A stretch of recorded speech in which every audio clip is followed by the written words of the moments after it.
So వాక్య భాగంలోనికి వెళదాం. అందరూ కూడా జాగ్రత్తగా గమనించండి. క్రైస్తవులుగా పిలువబడుతున్న వారు ఇశ్రాయేలీలు కారు. మరలా చెప్తున్నా, నొక్కి నొక్కి చెప్తున్నా, క్రైస్తవులు ఇశ్రాయేలీలు కారు, ఎప్పటికీ కారు, ఎప్పటికీ కారు. క్రైస్తవులు అంటే క్రీస్తు రక్తంలో కడగబడిన వారు. ఇశ్రాయేలీయులు అంటే దేవుడు యాకోబు గర్భవాసం నుండి ఎన్నుకొనినవారు. అబ్రహాము సంతానంగా పిలువబడిన వారు, దేవుడు యాకోబు గర్భం నుండి ఎన్నుకొనిన వారు ఇశ్రాయేలీలు.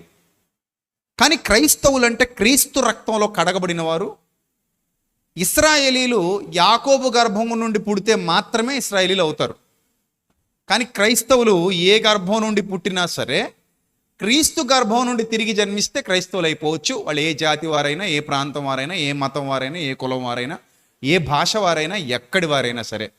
కానీ అందరికీ ఇశ్రాయేలీలు అయ్యే అవకాశం లేదు. కానీ విశ్వసిస్తే అందరికీ క్రైస్తవులు అయ్యే అవకాశం ఉంది.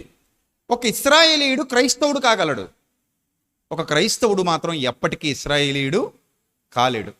క్రైస్తవుడుగా మారడం అనేది క్రీస్తు ద్వారా విశ్వాస సంబంధమైన జననం అయితే, ఇశ్రాయేలీయుడుగా పుట్టడం అనేది భౌతిక సంబంధమైన జననం.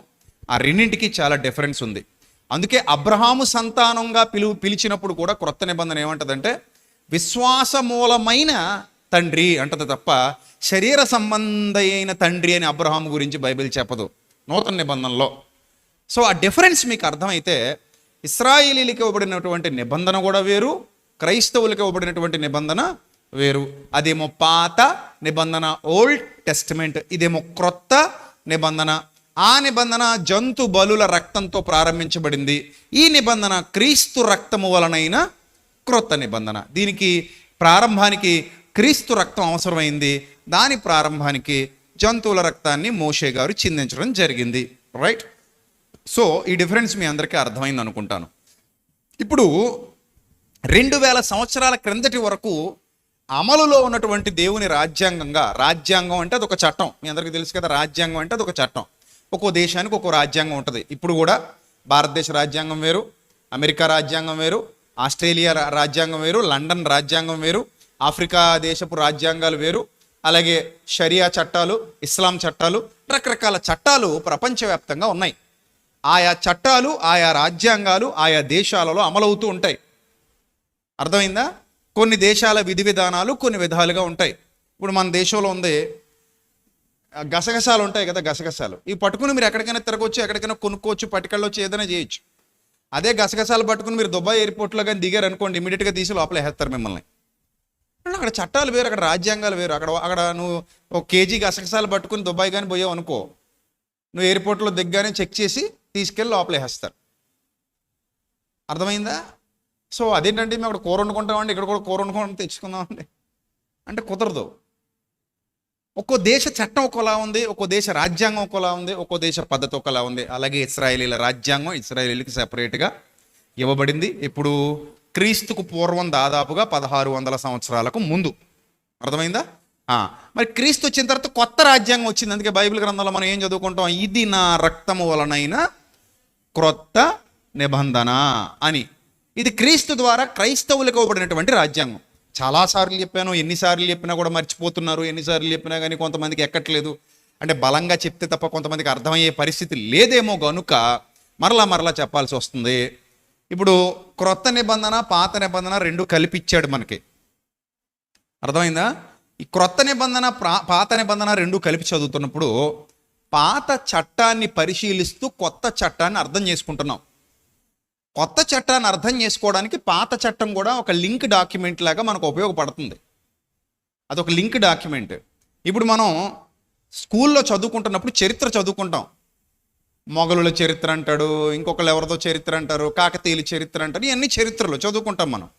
ఆ చరిత్రలు ఏమి ఇప్పుడు అమల్లో లేవు, ఆ చట్టాలు కూడా ఇప్పుడు అమల్లో లేవు. కానీ ఆ చరిత్ర ఎందుకు చదువుకుంటామంటే మన భారతదేశ చరిత్ర మనకు అర్థమైతే, ఆ రాజ్యాంగం మనకు అర్థమైతే ఆనాటి పరిస్థితులు ఏమిటి, ఈనాటి పరిస్థితులు ఏమిటి, స్వాతంత్రం రాకముందు పరిస్థితులు ఏమిటి, స్వాతంత్రం వచ్చిన తర్వాత పరిస్థితులు ఏమిటి, దానికి దీనికి మధ్యలో లింక్ ఏమిటి అనేది అర్థం చేసుకోవడానికి చరిత్ర మీద మీకు ఒక అవగాహన అవసరం. ఇన్ ద సేమ్ సెన్స్ పాత నిబంధన చరిత్ర మనకు అర్థమైతే క్రొత్త నిబంధన ఏం చెబుతోంది, ఎక్కడి నుంచి ప్రారంభమైంది, ఎలా ప్రారంభమైంది, ఎలాంటి మార్పులు జరిగాయి, ప్రజల్లో ఎలాంటి మార్పులు సంభవించాయి, భక్తి జీవితంలో ఎలాంటి మార్పులు సంభవించాయి, మోరల్ లా ఎలా మారింది, అర్థమవుతుందా? చట్టంలో చాలా రకాలు ఉంటాయి. ఒకటి నీతి సంబంధమైన చట్టం. నీతి, ఆ నీతి మారదు. తల్లిని తండ్రిని సన్మానించు, ఆ కాలంలో అయినా అదే నీతి, ఈ కాలంలో అయినా అదే నీతి. తల్లిని తండ్రిని సన్మానించి నీ పొరుగు అనేది ఏది ఆశించొద్దు, ఆ కాలంలో అయినా అదే నీతి, ఈ కాలంలో అయినా అదే నీతి. ఆ నీతి మారదు. కానీ ధర్మంలో ధర్మశాస్త్రంలో కొన్ని లా ఉంటాయి, కొన్ని చట్టాలు ఉంటాయి, అవి మారుతాయి. అవి ఎలాగా? ఆ రోజుల్లో కంటికి కన్ను పంటికి పన్ను. ఇప్పుడు కుడి చెంప మీద కొడితే ఎడం చెంప దిప్పు. అప్పటి చట్టం వేరు, ఇప్పుడు చట్టం వేరు. ఆ చట్టం ఎంతమంది కంటే కేవలం ఒక జాతికి మాత్రమే. కానీ ఈ చట్టం సర్వలోకానికి, ఎవరు విశ్వసిస్తే వాళ్ళకి, సర్వలోకానికి ఇవ్వబడినటువంటి చట్టం నూతన నిబంధన చట్టం అయితే, ఆ కాలంలో ఒక జాతికి మాత్రమే ఇవ్వబడినటువంటి చట్టం పాత చట్టం, పాత ధర్మశాస్త్రం, పాత రాజ్యాంగం. క్రొత్త రాజ్యాంగం, పాత రాజ్యాంగం. అందుకే కొత్త నిబంధన, పాత నిబంధన. కొత్త ధర్మశాస్త్రం, పాత ధర్మశాస్త్రం. ధర్మశాస్త్రం ఇది కూడా ధర్మం, ఇందులో కూడా క్రీస్తు ధర్మం ఉంది, అందులో మోషే నియమించిన ధర్మం ఉంది దేవుని ద్వారా. సో అది ఒక జాతికి 12 గోత్రాలకు పరిమితమైతే, ఇది సర్వమానవాళికి, ఆయనను విశ్వసించిన వారందరికీ చెందేటువంటి చట్టం అన్నమాట. రైట్? సో ఇప్పుడు మీకు చెప్పాల్సినటువంటి విషయం ఏమిటంటే, కొన్ని ఛాయలు మిగిలిపోయాయి నేటికి. ఎందుకంటే చదివే వాళ్ళకి తేడా తెలియలేదు. మనం చదువుతున్నది బైబిలే అనుకుంటున్నారు తప్ప, బైబిల్లో మనం ఏం చదువుతున్నాం? పాతదా, కొత్తదా? అర్థమవుతుందా? పాతది చదువుతున్నావా, కొత్త చదువుతున్నావా? పాత దానిలో ఏముంది, కొత్త దానిలో ఏముంది? దానికి దీనికి మధ్య ఉన్న అంతరం ఎంత? కాలాంతరం. అర్థమవుతుందా? ఏ అంతరం? కాలాంతరం ఎంత? ఎన్ని సంవత్సరాల గ్యాప్ ఉంది రెండింటికి మధ్యలో? ఈ డిఫరెన్స్ మనకి ఎప్పుడైతే అర్థమవుతుందో చక్కగా బైబిల్ మనకు అర్థమైపోద్ది, చక్కగా. ఇప్పుడు ఈ ద్వేషం అనేది ఏదైతే ఉందో, పాత నిబంధనలో ఒక ద్వేషం ఉండేది. ఆ ద్వేషం ఏమిటంటే, మేము మాత్రమే ఎన్నుకొనబడిన వారము, మేము మాత్రమే దేవుని ప్రజలము, మేము మాత్రమే దేవుని వారము అనే ఒక ద్వేషం వారిలో ఉండేది. ఆ ద్వేషం ఎవరి మీద వచ్చిందంటే, ఇతర జనాంగాల మీద వచ్చింది. ఇతర జనాంగాల మీద మాత్రమే కాకుండా వాళ్ళు చేసేటువంటి కార్యకలాపాల మీద కూడా వచ్చింది. వాస్తవానికి దేవుడు ద్వేషించింది అన్యజనుల్ని కాదు, అన్యజనులు చేస్తున్న అక్రమ కార్యాలని, అన్యజనులు చేస్తున్న పాపపు కార్యాలని. ఇప్పుడు అన్యులు అనగానే చాలామంది ఏందయ్యా అన్యులని మాట్లాడతారు మీరు అని అడుగుతుంటారు తెలియక. వాస్తవానికి క్రైస్తవులకు అన్యులు ఎవరంటే, వారి మతం కాని, అంటే మతం కంటే వారి మార్గం కాని వాళ్ళందరూ అన్యులు అవుతారు. అన్యులు అన్న పదాన్ని ఎక్కడ వాడతారంటే, మన దేశం కాని ప్రతి దేశం మనకు అన్య దేశమే, మన భాష కాని ప్రతి భాష మనకు అన్య భాషే. వాళ్ళు మన దేశస్థులైనా, కన్నడ మనకు అన్య భాష, తమిళ్ మనకు అన్య భాష, హిందీ మనకు అన్య భాష, మరాఠీ మనకు అన్య భాష. ఇలాగా మన భాష కాని ప్రతి భాష కూడా మనకు అన్య భాష అవుతుంది. మన రాష్ట్రం కాని ప్రతి రాష్ట్రం కూడా మనకి ఏమవుతుంది? అన్య రాష్ట్రం అవుతుంది. కర్ణాటక మనకు అన్య రాష్ట్రమే అవుతుంది తెలుగువారికి, తమిళనాడు మనకు అన్య రాష్ట్రమే అవుతుంది. కానీ భారతీయులుగా లెక్కేసుకుంటే మందే. అలాగే మన దేశం కాని దేశం కూడా మనకు అన్య దేశం అవుతుంది. ఆఫ్రికా మనకు అన్య దేశం అవుతుంది, ఆస్ట్రేలియా మనకు అన్య దేశం అవుతుంది, పక్కనున్న పాకిస్తాన్ మనకు అన్య దేశం అవుతుంది, చైనా, రష్యా, జపాన్, ఈ అమెరికాతో సహా అన్నీ మనకి ఏ దేశాలు అవుతాయి? అన్య దేశాలు అవుతాయి. అన్యుడు అన్న పదం భూతి పదం కాదు, అన్యుడు అన్న పదం ఏమి చెడ్డ పదం కాదు. ఆ ఊరికి ఈ ఊరు ఎంత దూరం, ఈ ఊరికి ఆ ఊరు కూడా అంతే దూరం. మనకు ఇతరులు ఎలాగైతే అన్యులు అవుతారో, ఇతరులకు మనం కూడా ఏమవుతాం? అన్యులే అవుతాం. ఇస్లాం వారికి క్రైస్తవులు, హిందువులు, బౌద్ధులు, జైనులు వీళ్ళందరూ అన్యులు అవుతారు. హిందువులకి క్రైస్తవులు, ఇస్లాం వారు, జైనులు, బౌద్ధులు, ఇతర విదేశాలకు చెందినవారు అన్యులు అవుతారు. అంతే తప్ప అన్యులు అంటే భూత పదం ఏమీ కాదు. ఇస్రాయేలీలకు అన్యులు ఎవరంటే, ఇస్రాయేలు కాని వారందరూ వాళ్ళకి అన్యులు అవుతారు. క్రైస్తవులకు అన్యులు ఎవరంటే, క్రైస్తవ మార్గంలో లేని వాళ్ళందరూ వాళ్ళకి అన్యులు అవుతారు. చివరికి ఇస్రాయేలీలు కూడా మనకు అన్యులే అవుతారు. ఇప్పుడు ఇది చాలా లోతైన సత్యం, అందరికీ అర్థం కావాలి. క్రైస్తవులకు ఇస్రాయేలీలు కూడా అన్యజనులే అవుతారు ఇప్పుడు ప్రజెంట్ సిచ్యువేషన్లో, నూతన నిబంధన పరిపూర్ణమైన తర్వాత. ఎందుకంటే వాళ్ళు క్రిస్టియానిటీలోనికి రాలేదు కనుక. సో ఒకరికి మరొకడు అన్యుడు ఎప్పుడు అవుతాడు అంటే, మనం నడిచే మార్గంలో లేనప్పుడు అన్యుడు అవుతాడు తప్ప, అన్యుణ్ణి ద్వేషించమని మాత్రం ఎక్కడా లేదు. అన్యుడు అని పలకడంలో తప్పులేదు, కానీ అన్యుణ్ణి ద్వేషించడం తప్పు. అది ఎవరు చేసినా తప్పే. ఆ డిఫరెన్స్ మీకు అర్థమైతే చాలా సంతోషం, రైట్? సో ఇది చాలామందికి తెలీదు. తెలియక ఈడు మనల్ని ఏదో తిడతాడబ్బా అనుకుంటాడు. ఎవరెవరిని తిట్టట్లా. రైట్, పాయింట్కి వస్తున్నాను. ఇప్పుడు ఇశ్రాయేలీలు అన్యజనాంగాల వారిని ద్వేషించడం మొదలుపెట్టారు. దేవుడు ఏ కోణంలో ద్వేషించాడంటే వాళ్ళు చేస్తున్న పాపాన్ని బట్టి ద్వేషించాడు తప్ప వాళ్ళ మీదకి ఏ ద్వేషం లేదు. దేవుడికి పాపం అంటే అసహ్యం. యెహోవాకు అసహ్యమైనవి, సామెతల గ్రంథంలో యెహోవాకు అసహ్యమైనవి ఎన్ని గలవు? 6 గలవు అన్నాడు. 7 ఆయనకు హేయములే. ఆయనకి హేయమైనవి అసహ్యమైనవి ఏంటో సామెతల గ్రంథంలో చాలా స్పష్టంగా చెప్పాడు. ఏమేమిటి దేవునికి హేయములైనవి, ఏవేమిటి దేవునికి అసహ్యములైనవి అనేది మనం చూస్తే చాలా స్పష్టంగా లేఖన భాగం మనకి సెలవిస్తోంది. ఇవి పర్టికులర్గా ఈ థింగ్స్ ఏవైతే ఉన్నాయో, కళ్ళలాడు నాలుక, కీడు చేసే పాదాలు, ఇవన్నీ ఇంకేమున్నాయి చదవండి త్వరగా. ఇవన్నీ కూడా దేవునికి ఏమైనవట? హేయమైనవి, అసహ్యమైనవి అంటాడు. సో కాబట్టి ఇలాంటి అసహ్యమైనవి, హేయమైనవి ఎవరు చేస్తున్నారు? అన్యజనాంగాలలో లా లేకుండా, చట్టం లేకుండా ఆ కాలంలో, అంటే ధర్మశాస్త్ర కాలంలో చేసేవాళ్ళు ఉన్నారు. అలా చేసేవాళ్ళు ఉన్నారు కాబట్టి వాళ్ళని అసహించుకున్నాడు. చూద్దాం అది ఎక్కడుందో, చదవండి త్వరగా.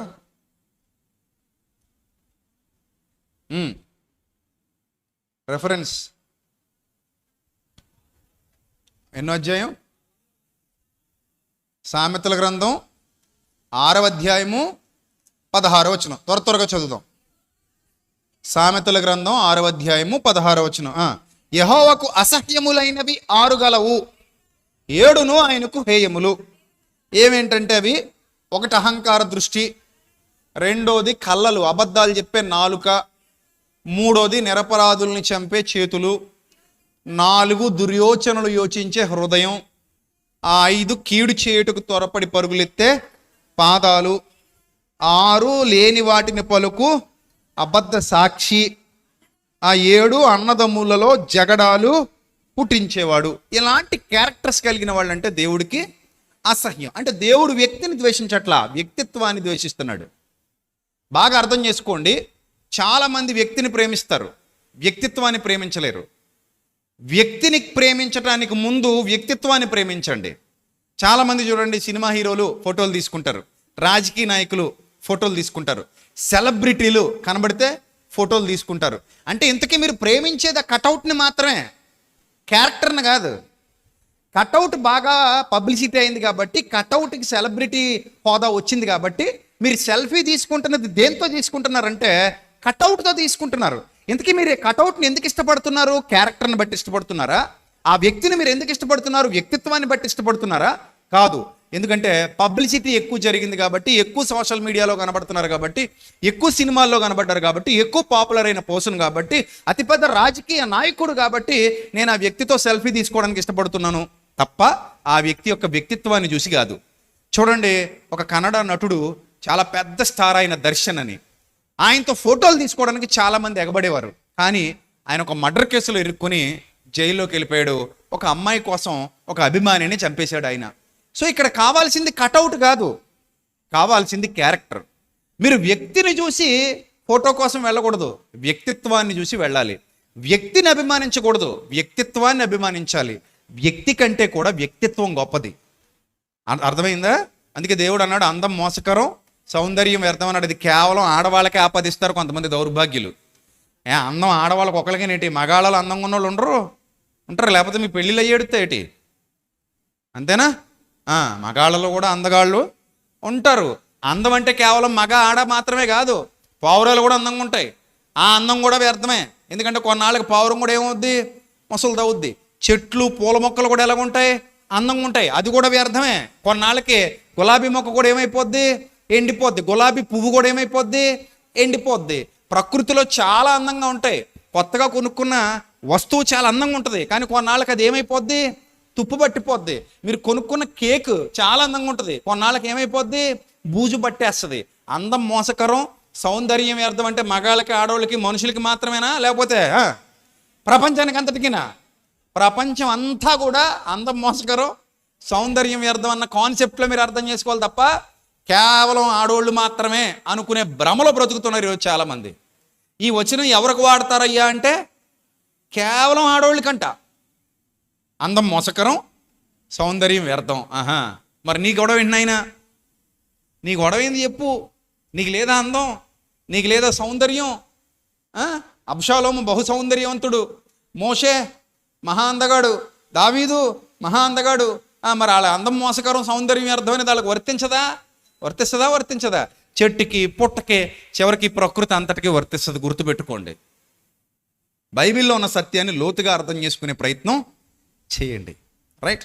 సో వ్యక్తి కాదు, వ్యక్తిత్వం ముఖ్యం. అర్థమవుతుందా?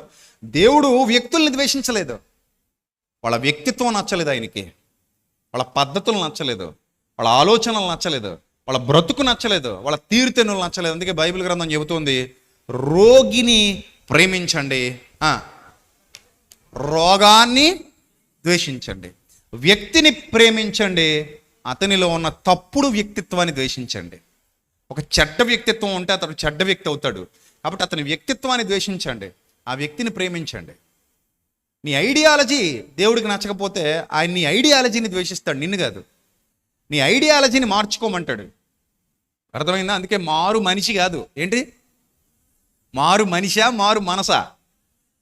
మారు మనిషి కాదు, మారు మనసు. మనిషి మారాడు అంటే ముక్కు మారిందనో, అయితే శ్రీదేవి గారు ముక్కుకు ఆపరేషన్ చేయించుకున్నట్టు ముక్కుకు ఆపరేషను, కంటికి ఆపరేషను, ముఖానికి, అది కాదు మారడం అంటే. మనిషి మారడం అంటే అది కాదు, మనసు మారాలి.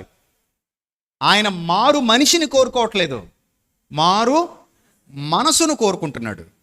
కాబట్టి దేవుడు ద్వేషించింది పాపాన్ని మాత్రమే, దేవుడు ద్వేషించింది అసహ్య కార్యాలను మాత్రమే, దేవుడు ద్వేషించింది చెడ్డ వ్యక్తిత్వాలను మాత్రమే తప్ప మనుషుల్ని కాదు. ధర్మశాస్త్ర కాలంలో కూడా ఇతర విశ్వాసాలకు, ఇతర జనాంగాలకు చెందిన వాళ్లను ప్రభువు ప్రేమించడం మనం చూసాం. అందులోకి ఒక రూత్ వస్తుందా రాదా? రూత్ వస్తుందా? వస్తుంది. రాహబ్ అనే వేసి వస్తుందా? వస్తుంది. ఆమె ఇశ్రాయేలీయురాలు కాదు, ఇశ్రాయేలు జాతిలో పుట్టినది కాదు, జాతికి చెందినది కూడా కాదు. కానీ ఆమె వ్యక్తిత్వం బాగుంది. ఆ వ్యక్తిత్వాన్ని ప్రేమించి ఆమెను కూడా దేవుడు అంగీకరించాడు. చివరికి ఆమె ఇశ్రాయేలీలో కలిసింది. వేచి అయినా కూడా మారు మనసు పొంది ఇశ్రాయేలీలో కలవడం జరిగింది. సో ఇలాగా పాత నిబంధన కాలంలో చాలామంది, ఒక నయమాను ఉన్నాడు, అతడు సిరియా దేశపు సైన్యాధిపతి. సో ఆయన్ని కూడా దేవుడు ప్రేమించాడా లేదా? ప్రేమించాడు. ఒక సారెపత్తు విధవరాలు ఉంది, సారెపత్తు విధవరాలు ఆమెను కూడా దేవుడు ప్రేమించాడా లేదా? ఇశ్రాయేలులో ఉన్న విధవరాలు కాదు ఆమె, సారెపత్తుల విధవరాలు, అన్యరాలు ఆమె. అంటే దేవుడు వ్యక్తిని చూడట్లేదు, కానీ దేన్ని చూస్తున్నాడు? వ్యక్తిత్వాన్ని చూస్తున్నాడు. సో ఆయన వ్యక్తిని ద్వేషించడు, వ్యక్తిత్వాన్ని ద్వేషిస్తాడు. ఇది మీకు బాగా అర్థమైతే ఇశ్రాయేలీలు ఈ కోర్ పాయింట్ పట్టుకోలేకపోయారు, ఈ మెయిన్ పాయింట్ని పట్టుకోలేకపోయారు, మెయిన్ పాయింట్ని క్యాచ్ చేయలేకపోయారు. వాళ్ళు ఏమనుకున్నారంటే మన జాతి కాని ప్రతివాడిని ద్వేషించాలి, మన జాతిలో ఉన్నవాడు ఎంత వెధవైనా సరే మనం కలిపేసుకోవాలనుకున్నారు. ఇప్పుడు కూడా ఈ భావజాలంలో చాలామంది బ్రతుకుతున్నారు. కులాల పిచ్చి, మతాల పిచ్చి, ప్రాంతాల పిచ్చి పట్టిన వాళ్ళు క్యారెక్టర్ని బట్టి కలుపుకోరు, క్యాండిడేట్ని కలుపుకుంటారు. క్యాండిడేట్ విషంతో నిండుకున్నవాడైనా వీళ్ళకి అనవసరం, ఈ క్యాండిడేట్ పావు లాంటి వాడైనా వీళ్ళకి అనవసరం. క్యారెక్టర్ చూడరు. అరే నువ్వు మా కులమైనా అయితే వచ్చే పర్లేదు, నువ్వు మా మతమైనా అయితే వచ్చే పర్లేదు, నువ్వు మా జాతి అయినా అయితే వచ్చే పర్లేదు, నువ్వు మా ప్రాంతమైనా అయితే వచ్చే పర్లేదు, నువ్వు మా అవుట్లేనా అయితే ఓకే, ఎక్కే చెట్టు ఎక్కాయి అంటారు. కానీ వాడు పావులాంటోడా, మొసల్లాంటోడా, సింహంలాంటోడా, క్రూరుడా, భయంకరుడా ఏమి చూడరు. అలాంటి జాడ్యం ఒకటి ఉంది ఈరోజు సమాజంలో. వ్యక్తిని ప్రేమించడం కాదు, వ్యక్తిత్వాన్ని ప్రేమించాలి. వ్యక్తికి ఆకర్షింపబడడం కాదు, వ్యక్తిత్వానికి ఆకర్షింపబడాలి. అతని వ్యక్తిత్వం ఎలాంటిది చూడాలి ఫస్ట్. అతను ఏ జాతి అయినా, ఏ మతమైనా, ఏ కులమైనా, ఏ ప్రాంతమైనా క్యారెక్టర్ ఇంపార్టెంట్ తప్ప క్యాండిడేట్ కాదు. కట్అవుట్ కాదు important, character important. Character cutout కంటే గొప్పది, పై రూపం కంటే కూడా లోపలి రూపం చాలా చాలా గొప్పది. అది చూడాలి, అది చూడాలి. అది చూడడం మానేసి వీళ్ళు మనోడైతే చాలు కలిపేసుకుందాం, మనోడైతే చాలు ఎంత ఎదవైనా పర్లేదు, మనోడైతే చాలు ఎంత దుర్మార్గుడైనా సపోర్ట్ చేసేద్దాం, ఎంత నీతిమాలినోడైనా సపోర్ట్ చేసేద్దాం, మన మతం అయితే చాలు, మన కులం అయితే చాలు. దరిద్రపు స్వభావం అది. అది ఎవరిలో ఉన్నా తీసేసుకోవాలి. అది మంచి స్వభావం కాదు. అది మంచి స్వభావం కాదు. మంచి ఎక్కడున్నా మంచే, చెడ్డ ఎక్కడున్నా చెడ్డే. కంపు ఎక్కడున్నా కంపే, సువాసన ఎక్కడున్నా సువాసనే. యూనివర్సల్ లా ఇది. ఈ యూనివర్సల్ లా దేవుని దగ్గర కరెక్ట్గా ఆ వర్క్ అయింది. ఇశ్రాయేలీల దగ్గరకు వచ్చేసరికి తేడా కొట్టేసింది. అక్కడి నుంచి క్యారెక్టర్ చూడకుండా క్యాండిడేట్ని చూసి ద్వేషించడం మొదలుపెట్టారు. సమరయుడు అని ట్యాగ్ కనబడగానే ఏం చేసేవారు? ద్వేషించేవారు. సమరయుడు అని కనబడగానే ఏం చేసేవారు? ద్వేషించేవారు. సమరయుడు ఒకవేళ రోడ్డు మీద పడిపోయి ఉన్నాడు అనుకోండి, వీళ్ళు అసలు పట్టించుకోరు, కనీసం లేవనెత్తరు, టచ్ చేయరు, ముట్టుకోరు, మంచినీళ్ళు కూడా ఇవ్వరు. ఎప్పటికీ సమాజంలో ఈ దరిద్రపు బుద్ధులు ఉన్నాయి లేదా? ఉన్నాయి. నువ్వు ఏ కులం వాడురా? పలానా కులం వల్ల ఉండి, అయితే నువ్వు ప్రెసిడెంట్గా పనికిరావురా. నువ్వు ఏ కులం వాడురా? నేను పలానా కులం ఉండండి. నువ్వు కలెక్టర్గా పనికిరావు, నువ్వు ఎమ్మెల్యేగా పనికిరావు, నువ్వు ఎంపీగా పనికిరావు, నువ్వు పెళ్లి కొడుకుగా పనికిరావు, నువ్వు పెళ్లి కూతురుగా పనికిరావు, నువ్వు ఉద్యోగానికి పనికిరావు, నువ్వు కనీసం ఏ రంగంలో కూడా మేము ఉంటే నువ్వు పనికిరావు అన్న దౌర్భాగ్యపు దుస్థితిలోనికి ఈరోజు సమాజం వెళ్ళిపోయింది. అంటే దేని చూస్తున్నారు? క్యారెక్టర్నా క్యాస్టా? క్యాస్ట్ ముఖ్యమా క్యారెక్టర్ ముఖ్యమా? అంటే ఏది ముఖ్యమైపోయిందట? క్యాస్ట్ ముఖ్యమైపోయిందట. క్యారెక్టర్ ఎందుకు పనికి రాకుండా పోయిందట. మొన్న ఎవడో గాలి అయినా ఒక ఇంటర్వ్యూలో చెప్తున్నాడో లేకపోతే ఒక వేదిక మీద చెప్తున్నాడో, డాక్టర్ అడిగాడంట, ఏమండి మీరు రక్తం ఏంటండి బాబు ఎంత వేడిగా ఉందని అడిగాడంట. మీరు పలానా అని అడిగాడంట. మీకెలా తెలుసండి అంటే, మీరు వాళ్ళ రక్తమేనండి ఎంత పవర్ఫుల్గా ఉంటుంది అన్నాడంట.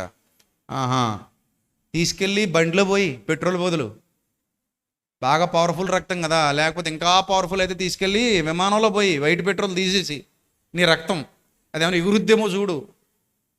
ఇలాంటి పనికి మాలిన గాలి మాటలు చెప్పుకుంటూ బతికేస్తుంది ఈ సమాజం.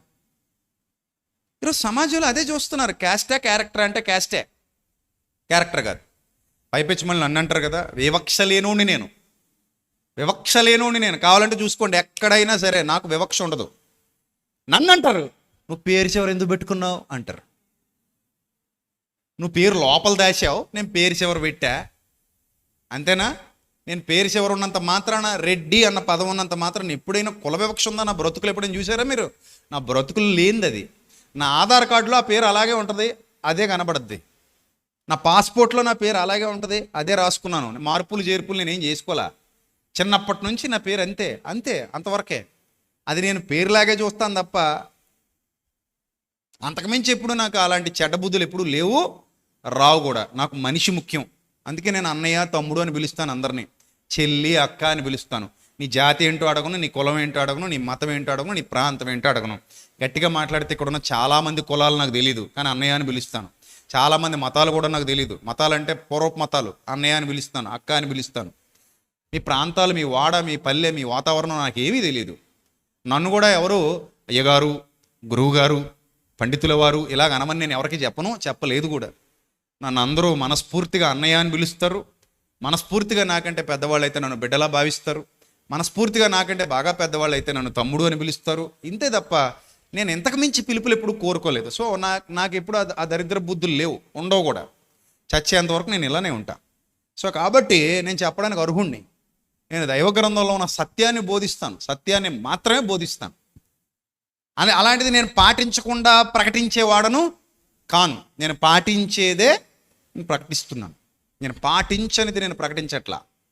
సో కాబట్టి ఈ క్యారెక్టర్ చాలా ఇంపార్టెంట్ అనే వాస్తవం మీ అందరికీ అర్థమైతే, దేవుడు చూసిన దానికి, ఇశ్రాయేలీయులు చూసిన దానికి ఎంత తేడా ఉందో మీకు అర్థమైపోద్ది. వాళ్ళు సమరయుల్ని చూస్తే చాలా అసహించుకునేవారు, వాళ్ళతో భోజనం చేసేవారు కాదు, కనీసం వాళ్ళని దగ్గరకు కూడా రానిచ్చేవారు కాదు. అలాంటి దౌర్భాగ్యపు జాతిగా మారిపోయింది చివరికి. ద్వేషం. చివరికి దేవుడు చెప్పిన కాన్సెప్ట్ ఒకటైతే వాళ్ళు తీసుకున్న కాన్సెప్ట్ మరొకటి. నేటికి పాత నిబంధన చదువుబడుతున్నప్పుడు అందులో ఉన్న సంగతులు కొంతమందికి విడమరిచి తెలియచేయటం, అర్థం చేసుకోవడం అర్థం కాక వాటిని ఇప్పటికీ అడాప్ట్ చేసేసుకుని మనసులో పెడేసుకున్నారు. పాటించినా పాటించకపోయినా మనసులో ఉంది. ఇప్పుడు కొంతమంది క్రైస్తవులు విగ్రహాలను ద్వేషిస్తారు. Right are wrong? బాగా అర్థం చేసుకోండి, చెప్పండి. విగ్రహాలను ద్వేషిస్తున్నారా లేదా క్రైస్తవులు? కొంతమంది ద్వేషిస్తున్నారు. ఎందుకు ద్వేషించాలి? విగ్రహం వట్టిది అని ఉందా లేదా బైబిల్లో? అది యేసుప్రభు విగ్రహం అయినా, మరియమ్మ విగ్రహం అయినా, మరే ఇతర విగ్రహం అయినా వట్టిదా కాదా? వట్టిదే. మనం చేతులతో చేసిందా కాదా? మనం ప్రకృతిలో దొరికే లోహంతో చేసిందా కాదా? అంతేనా? మానవుడు చేయకుండా ఏ బొమ్మ అయినా వస్తుందా? రాదు. చివరికి మీ పిల్లలు ఆడుకునే బొమ్మలు కూడా మనుషులు చేసినవే. అది కుక్క బొమ్మ కానివ్వండి, కోతి బొమ్మ కానివ్వండి, పంది బొమ్మ కానివ్వండి, చేప బొమ్మ కానివ్వండి, ఇంకే బొమ్మ అయినా కానివ్వండి, లేదా పాండా బొమ్మ కానివ్వండి, ఇంకే బొమ్మ అయినా, ట్రాక్టర్ కానివ్వండి, లారీ కానివ్వండి, ఆటో కానివ్వండి, ఏదైనా బొమ్మ మీ పిల్లలు ఆడుకుంటున్నారు అనుకోండి, ఆ బొమ్మలన్నీ ఎవరు చేసినవి? మనుషులు చేసినవి. వాటిని ఎలా చూస్తున్నామో ఇక్కడ మనుషులు చేసిన విగ్రహాలను కూడా అలాగే చూడాలి తప్ప పని కట్టుకుని ద్వేషించాల్సినంత అవసరం ఏముంది? లేదండి. మొన్న ఏదో ఒక వీడియో వచ్చిందంట. ఒక పాస్టర్ గారు, బైబిల్ సరిగా తెలియని ఒక పాస్టర్ గారు వెళ్ళాడంట ఒక ఇంటికి. మారు మనసు పొందారేమో వాళ్ళ ఇంటికి వెళ్ళేసరికి కొన్ని పటాలు కనబడ్డాయట. దగ్గరుండి పగల కొట్టించాడంట. ఆ వీడియో బాగా వైరల్ అయింది. చాలామందికి క్రైస్తవుల మీద ద్వేషాన్ని నూరిపోసేలా చేసింది. ఇప్పుడు నేను అంటున్నాను, ఎందుకు నీకంత కర్మ? ఎందుకు నీకంత బాధ? నీకు పగల కొట్టాల్సినంత అవసరం ఏముందంటే పాత నిబంధనలో ఉంది కదండి. పాత నిబంధనలో ఉంది కదండి అంటే ఎందుకు ఉంది, ఎక్కడుంది, ఎలా ఉంది, ఆ కాలం ఏంటి, ఆ సందర్భం ఏంటి, ఏమి రాయించాడు తెలియాలి కదా.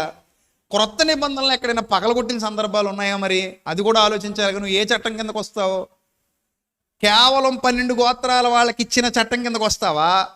సర్వ మానవాళికి ఇచ్చిన నూతన నిబంధననే క్రీస్తు రక్తంతో వ్రాయబడిన చట్టం కిందకు వస్తావా? ఏ చట్టం కిందకు వస్తావు నువ్వు? నీకెందుకంత ద్వేషం? ఇప్పుడు యేసుప్రభు బొమ్మ చూసినా పగల కొడతావా? మరియమ్మ బొమ్మ చూసినా పగల కొట్టేస్తావా? అది బొమ్మే కదా, మరి అది విగ్రహమే కదా. యేసుప్రభు విగ్రహం మనిషి చేసింది. సిమెంటు, ఐరన్, ఓచలు అన్నీ వాడి దాన్ని తయారు చేసి దానికి పెయింట్ వేస్తాడు. పగల కొడతావా? మరియమ్మ బొమ్మలు ఉన్నాయి, చాలా సంఘాల్లో కూడా పెట్టుకున్నారు, వాటిని పగల కొడతావా? అసలు నీకు పగల కొట్టే పని ఏంది? ఎందుకు మనకు ఆ పైత్యం? మనకు అవసరం ఏముంది? నిజంగా జ్ఞానవంతుడు ఈ ప్రకృతిలో ప్రతి పదార్థాన్ని ఒకేలా చూస్తాడు. నేను జ్ఞానవంతుడిని కనుక ఒక విగ్రహాన్ని చూసినా, ఒక స్తంభాన్ని చూసినా, ఒక గోడ చూసినా, ఇంకేదైనా ఒక పదార్థాన్ని చూసినా, ఇవన్నీ ప్రకృతిలో భాగాలు అనుకుంటాను తప్ప దాన్ని చూసి నాకు కింద నుంచి మంట రాదు. నేను అనవసరంగా ఆవేశపడను, నేను భయపడను. నేను దాన్ని ఒక ప్రత్యేకమైన ఆబ్జెక్ట్ లాగా చూడను, ఒక ప్రమాదకరమైన వస్తువులాగా కూడా చూడను. ఎందుకంటే అది ప్రమాదకరమైన వస్తువు కాదు కాబట్టి. పావును చూస్తే వెనక్కి వస్తాను, కరిస్తే చచ్చిపోతాం కాబట్టి, అది తాచుపాం. అయితే తేలుని చూస్తే జాగ్రత్తగా ఉంటాను, కుడితే ఆ రోజంతా నిద్రపోలేం కాబట్టి. తేలును జర్రిని చూస్తేనే జాగ్రత్తగా ఉంటాను, ఎందుకంటే అది కుట్టిన ఆ రోజంతా నిద్రపోలేం కాబట్టి. కుక్కలను చూసి కూడా జాగ్రత్తగా ఉంటుంది, ఎందుకంటే కుక్క గరిచిందంటే వెంటనే ఇంజక్షన్ చేయించుకోకపోతే రేబిస్ వ్యాధి వచ్చేస్తుంది కాబట్టి, దానికి మందు లేదు కాబట్టి. సో ఆ వస్తువు మనల్ని ఏం చేస్తుంది, ఆ పదార్థం మనల్ని ఏం చేస్తుంది అనే జ్ఞానం ఉన్నవాడు అనవసరమైన ద్వేషానికి వెళ్ళడు. మరి అతను తెలిసి చేశాడో తెలియక చేశాడో, చేసింది తప్పుడు పని. ఎవ్వరూ ఎవరిని పగలగొట్టడం మంచి పద్ధతి కాదు. పాత నిబంధనలు ఏముందో ఒకసారి చూద్దాం. వాళ్ళు నింపుకున్న ద్వేషం ఎలాంటిదో, వాళ్ళకి దేవుని జ్ఞానం ఎందుకు అర్థం కాలేదో చూద్దాం.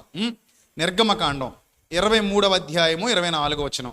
నిర్గమకాండం 23వ అధ్యాయము 24వ వచనం. జాగ్రత్తగా చూద్దాం అందరూ కూడా. నిర్గమకాండం 23వ అధ్యాయము 24వ వచనం. ఇది ఎప్పటి మాటిది? కొన్ని వేల సంవత్సరాల క్రిందట 12 గోత్రాల వారితో చేయబడినటువంటి నిబంధనలో వ్రాయబడినటువంటి మాట. ఏంటిది? ఏం రాయబడింది ఇక్కడ? నిర్గమకాండం 23వ అధ్యాయం 24వ వచనంలో వారి దేవతలకు సాగిల పడకూడదంటే ఎవరి దేవతలు ఎంతకి? 23వ వచనం. ఎట్లనగా నా దూతను నీకు ముందుగా వెళ్ళుచు. అమోరీయులు, వీళ్ళెవరో భారతీయులు కాదు, అమెరికా వాసులు కాదు, ఆఫ్రికా వాసులు కాదు. ఆ పరిసర ప్రాంతాలకు, అనగా ఇశ్రాయేలీలు ఎక్కడైతే నివసించారో ఆ పరిసర ప్రాంతాలకు చెందినటువంటి అమోరీయులు, హిత్తీయులు, పెరిజీయులు, కనానీయులు, హివ్వీయులు, ఎబూసీయులు, అంటే ఆ జాతుల వాళ్ళు. వారున్న చోటుకు నిన్ను రప్పించును, నేను వారిని సంహరించదను. వాళ్ళు చేస్తున్న అతిక్రమ క్రియలను బట్టి దేవుడు వారిని శిక్షిస్తాడు, సంహరిస్తాడు. వారి దేవతలకు సాగిలపడకూడదు, వాటిని పూజింపకూడదు.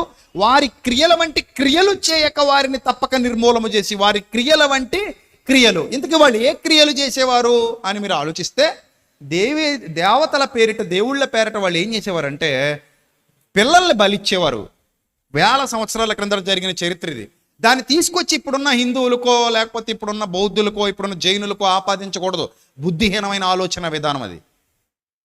ఈ గ్రంథంలో రాయబడిన ఈ మాటలు హిందువుల గురించి రాయబడినవి కాదు, లేకపోతే బౌద్ధుల గురించి వ్రాయబడినవి కాదు, జైనుల గురించి వ్రాయబడినవి కావు, మరి ఏ ఇతర మతానికి చెందిన వారి గురించో వ్రాయబడిన మాటలు కావు ఇవి.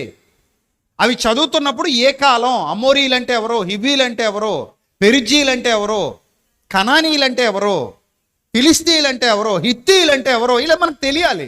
వాళ్ళు ఎలాంటి పనులు చేసేవారు, దాన్ని ఎవ్వడైనా ద్వేషిస్తాడు. మీకు విషయం చెప్పనా, హిత్తీలు, పెరిజీలు, అమోరీలు, కనానీలు చేసే పనులు నేడున్న మన హిందూ సోదరులు కూడా ద్వేషిస్తారు వాటిని. ఎందుకంటే వాళ్ళు చేసి మంచి పనులు కాదు. నేడున్న ఇస్లాం సోదరులు కూడా ద్వేషిస్తారు వాటిని. నేడున్న బౌద్ధ భిక్షువులు కానీ బుద్ధిజాన్ని అవలంబించేవారు కూడా ద్వేషిస్తారు దాన్ని. ఎందుకంటే వాళ్ళు అలాంటి పాడు పనులు చేసేవారు. ఏం చేసేవారు, తొలిచూలు సంతానాన్ని వాళ్ళ దేవీ దేవతలకు బలిచ్చేవారంట. ఎవరో పెరిజీలు. అది తీసుకొచ్చి నువ్వు హిందువులకి, ముస్లింలకి, లేకపోతే బౌద్ధులకి కలిపితే ఏమైనా బాగుంటుంది. కనానీయులు చేసేవారట, వాళ్ళ బొమ్మలకు బలిచ్చేవారట కనానీయులు. అవి వాళ్ళు చేసే పాడు పనులు. ఇది ఎన్ని వందల సంవత్సరాల కిందట మ్యాటర్ ఇది. దాదాపు నేటికి 3600 సంవత్సరాల కిందట చరిత్ర. ఎన్ని సంవత్సరాలు అవుతుంది ఇది జరిగి? నేటికి 3600 సంవత్సరాలు అవుతుంది జరిగి. అప్పటి చరిత్ర ఇది, అప్పుడు జరిగిన చరిత్ర ఇది. ఇది చదివేటప్పుడు పాత నిబంధన కాలంలో ఇలాంటి సంఘటనలు జరిగేవి, ఆ కాలమానానికి చెందినవి, ఏనాడో జరిగిన పూర్వకాలంలో జరిగినటువంటి సంఘటనలు ఇవి. వీటిని ఇలా అర్థం చేసుకోవాలని జ్ఞానం, వివేకం మన దగ్గర ఉండాలి. కంగారు పడకూడదు. ఇప్పుడు దేవుడు ఏం చెప్పాడు, వాళ్ళు అలాంటి పాపిష్టి పనులు దేవుళ్ళ పేరట చేశారు గనక వారి క్రియల వంటి క్రియలు చేయక వారిని తప్పక నిర్మూలన చేసి వారి విగ్రహములను బొత్తిగా పగలగొట్టవలను, నీ దేవుడిని యెహోవాని సేవింపవలను, అప్పుడు ఆయన నీ ఆహారమును నీ పానమును దీవించును, నీ మధ్య నుండి రోగము తొలగించదను. ఇది ఇశ్రాయేలీయులతో చెప్పినటువంటి నిబంధనలోని మాట. అంటే అక్కడ జరుగుతున్నటువంటి పాపాన్ని పరిహరించే క్రమంలో వాళ్ళు పెట్టుకున్నటువంటి ఆ బొమ్మలు ఏవైతే ఉన్నాయో చూడండి. అది పిల్లల్ని బలిస్తున్నటువంటి బొమ్మ మీకు స్క్రీన్ మీద చూపిస్తారు. అంటే లైవ్లో చూసేవాళ్ళు చూడండి, ఇంటికి వెళ్ళిన తర్వాత వాళ్ళు చూడండి. వీళ్ళు వాళ్ళు ఏవైతే దేవుళ్ళుగా తయారు చేసుకున్నారో విగ్రహాలు, వాటిని బాగా మండించి ఆ విగ్రహం మండుతున్నప్పుడు బాగా ఎర్రగా కాలిన తర్వాత పసిబిడ్డను తీసుకెళ్ళి అందులో పడేసేవారు. అంటే తొలిచూలు సంతానాన్ని మొలికకు సమర్పించేవారు, బయలుకు సమర్పించేవారు. బయలు దేవతలు ఉండేది వాళ్ళకి. ఈ బయలుకి, మొలికకి, అమ్మోరీలు దేవతలు, వాటికి సమర్పిస్తూ వాళ్ళు నీచమైన కార్యాలు, దేవుళ్ళ పేరట వ్యభిచారాలు కూడా చేసేవారు. ఇదంతా ఎప్పటి చరిత్ర? 3600 సంవత్సరాల కిందటి చరిత్ర. అందుకని దేవుడు అరే నాయన పగలగొట్టేయండి, ఉంచకండి. ఎందుకంటే ఆ భావజాలానికి మీరు ఎడిక్ట్ అయిపోతారేమో, ఆ భావజాలం మీరు వంట పట్టించుకుంటారేమో, మీ పిల్లల్ని కానీ అలా బలిస్తారేమో, మీరేమైనా అలా దేవుళ్ళ పేరట వ్యభిచారాలు చేస్తారేమో. కాబట్టి వద్దు, తీసేయండి అన్నాడు. అది పగలగొట్టడం అంటే. ఈ దృష్టిలో పెట్టుకొని ఈ వచనాన్ని ఇలాగే తీసేసుకుని అది పాత నిబంధన, కొత్త నిబంధన, మధ్యలో సందర్భాలేంటి, సంగతులేంటి, ఎవరికి చెప్పబడింది, ఎప్పుడు చెప్పబడింది, ఎన్ని వేల సంవత్సరాలు అవుతుంది, ఇంగిత జ్ఞానం లేకుండా ఇప్పుడు వెళ్ళి హిందూ దేవీ దేవతలకు వీటిని అప్లై చేస్తే అంతకంటే దౌర్భాగ్యమైన పని మరొకటి ఉంటుందా? ఉండదు. తప్పది. కనీస జ్ఞానం ఉండాలి. ఎవడబడితాడు బైబిల్ బోధకుడు కాదు. కొంచెం తర్పీదు ఉండాలి, నేర్చుకోవాలి, జ్ఞానం ఉండాలి, వివేకం ఉండాలి. పెన్నిలా నడుచుకుంటూ వచ్చేసి నాలుగు మీద రాసేస్తే పాస్టరం అయిపోయిందంటే ఎవరో నమస్కారం తల్లి, అలాగే ఉంటుంది ఇంక నీ బోధ. ఇంకొక ఆయన ఎవరో మోకాళ్ళ మీద పడి ప్రార్థన చేస్తుంటే దేవుడు పైనుంచి వచ్చి నాలుగేళ్ళ బయటికి లాగి కత్తితో రాసేసాడంట బైబిల్. చదువుకోవడం చేతనవుతా నీకు? కత్తితో రాయడం కంటే కూడా అక్షరాలు నేర్చుకుని చదువుకుంటే బెటర్ కదా. కత్తి అయితే రథం వచ్చేది, మళ్ళీ ఏం తినలేవు. నిమ్మకాయ తిన్నా, ఉసిరికాయ తిన్నా మంట వచ్చేద్ది, చింతపండు తగిలిన. అంత కరం ఎందుకు రా నాయన నీకు? కత్తులతోనూ కటారులతోనూ నాలుగుల మీద రాసుకునేంత కరమే. అక్షరాలు నేర్చుకుని చక్కగా చదువుకోలేదు. నాలాంటి వాడి దగ్గరికి వస్తే కూర్చోబెట్టి బైబిల్ బాగా నేర్పిస్తాం. నేర్చుకో 2-3 సంవత్సరాలు కూర్చొని చర్చికొచ్చి. దానికి మళ్ళీ కత్తులతో రాసి, గుణపాలతో రాసి, వెంటనే ఇన్స్టెంట్ ఫుడ్ లాగా ఇన్స్టెంట్ సేవకుడు అయిపోయాడంట. పొద్దున్న లెగుతులకు బోధకుడు అయిపోయాడు. నేను ఎలా ఉంటుందంటే, రాజమండ్రి ఎయిర్పోర్ట్కి వెళ్ళి రాత్రి పడుకున్నానండి, కల్లో దేవుడు విమానం ఎలా నలపాలో నేర్పించేశాడు. మీరు ఆ ఇండిగో ఫ్లైట్లోంచి ఆ పైలట్ని దింపేయండి, నేను ఐ విల్ అన్నాను అనుకోండి. ఏమంటారు వాళ్ళే, ఏడు దేవుడు రాత్రి వచ్చి విమానం ఎలా నడపాలో నేర్పించాడు నీకు. ఇప్పుడు వీళ్ళందరినీ గోదావరి దాకానే తీసుకెళ్తావా? కొంచెం పైకి లేపి రాజమండ్రి గోదావరిలో అయినా పడేస్తావా, లేకపోతే ఇక్కడే పేల కొట్టేస్తావా అని అడుగుతాడా? అడగడా? అడగకుండా తాళం ఇచ్చేస్తాడా? బటన్ నొక్కిమంటాడా పైకి ఎక్కి? కదా. కనీసం జ్ఞానం ఉండాలి మన వాళ్ళకి. అది లేదు, ఇంకా అది లేదు. ఇలాంటి వాళ్ళని చూసే యూట్యూబ్లో కామెంట్లు పెడుతున్నారు, మేము పాస్టర్లు అయిపోతాం, పాస్టర్ అయిపోతే చాలా బాగుంటుంది, మేము పాస్టర్లు అయిపోతాం, మాకు దశమ భాగాలు వస్తాయి అంటున్నారు కొంతమంది. ఓరి దౌర్భాగ్యులారా, ఇప్పుడు ఇంతమందిని కడగాలన్నమాట చీపురెట్టి. ఎంతమందికి బుద్ధి చెప్పాలరా నాయన అనిపిస్తుంది. మొత్తం తీసుకెళ్ళి వీధిలో పెట్టేశారు పట్టుకెళ్ళి. ఇప్పుడు అంతా శుభ్రం చేసుకుని రావడం అంటే మామూలు పని కాదు, తల ప్రాణం తోక్కొస్తుంది. అటు శుభ్రం చేయాలి, ఇటు శుభ్రం చేయాలి, అక్కడ నేర్పించాలి, ఇక్కడ నేర్పించాలన్నమాట. ఏది తప్పో చెప్పాలి, ఏది అపార్థమైందో చెప్పాలి, ఏది రైటో చెప్పాలి, ఏది రాంగో చెప్పాలి. అంత పెద్ద భారం ఉంది మన మీద ఇప్పుడు. రైట్. సో ఇక్కడ దేవుని యొక్క జ్ఞానాన్ని నేర్చుకుంటే అలాంటి తప్పుడు పనులు చెయ్యం. ఇప్పుడు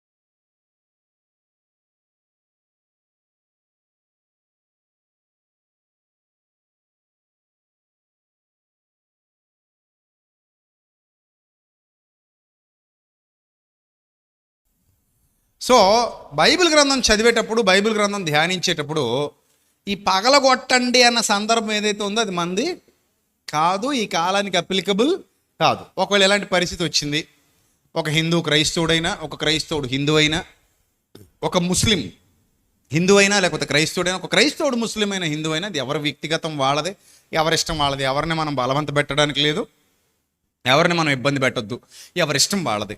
అర్థమైందా? నీ ఇష్టం నీది, నా ఇష్టం నాది. నీకు నచ్చిన మతంలో, నీకు నచ్చిన మార్గంలో నువ్వు పో, నాకు నచ్చిన మార్గంలో నేను పోతా. నీకు నచ్చిన విశ్వాసంలో నువ్వు ఉండు, నాకు నచ్చిన విశ్వాసంలో నేను ఉంటా.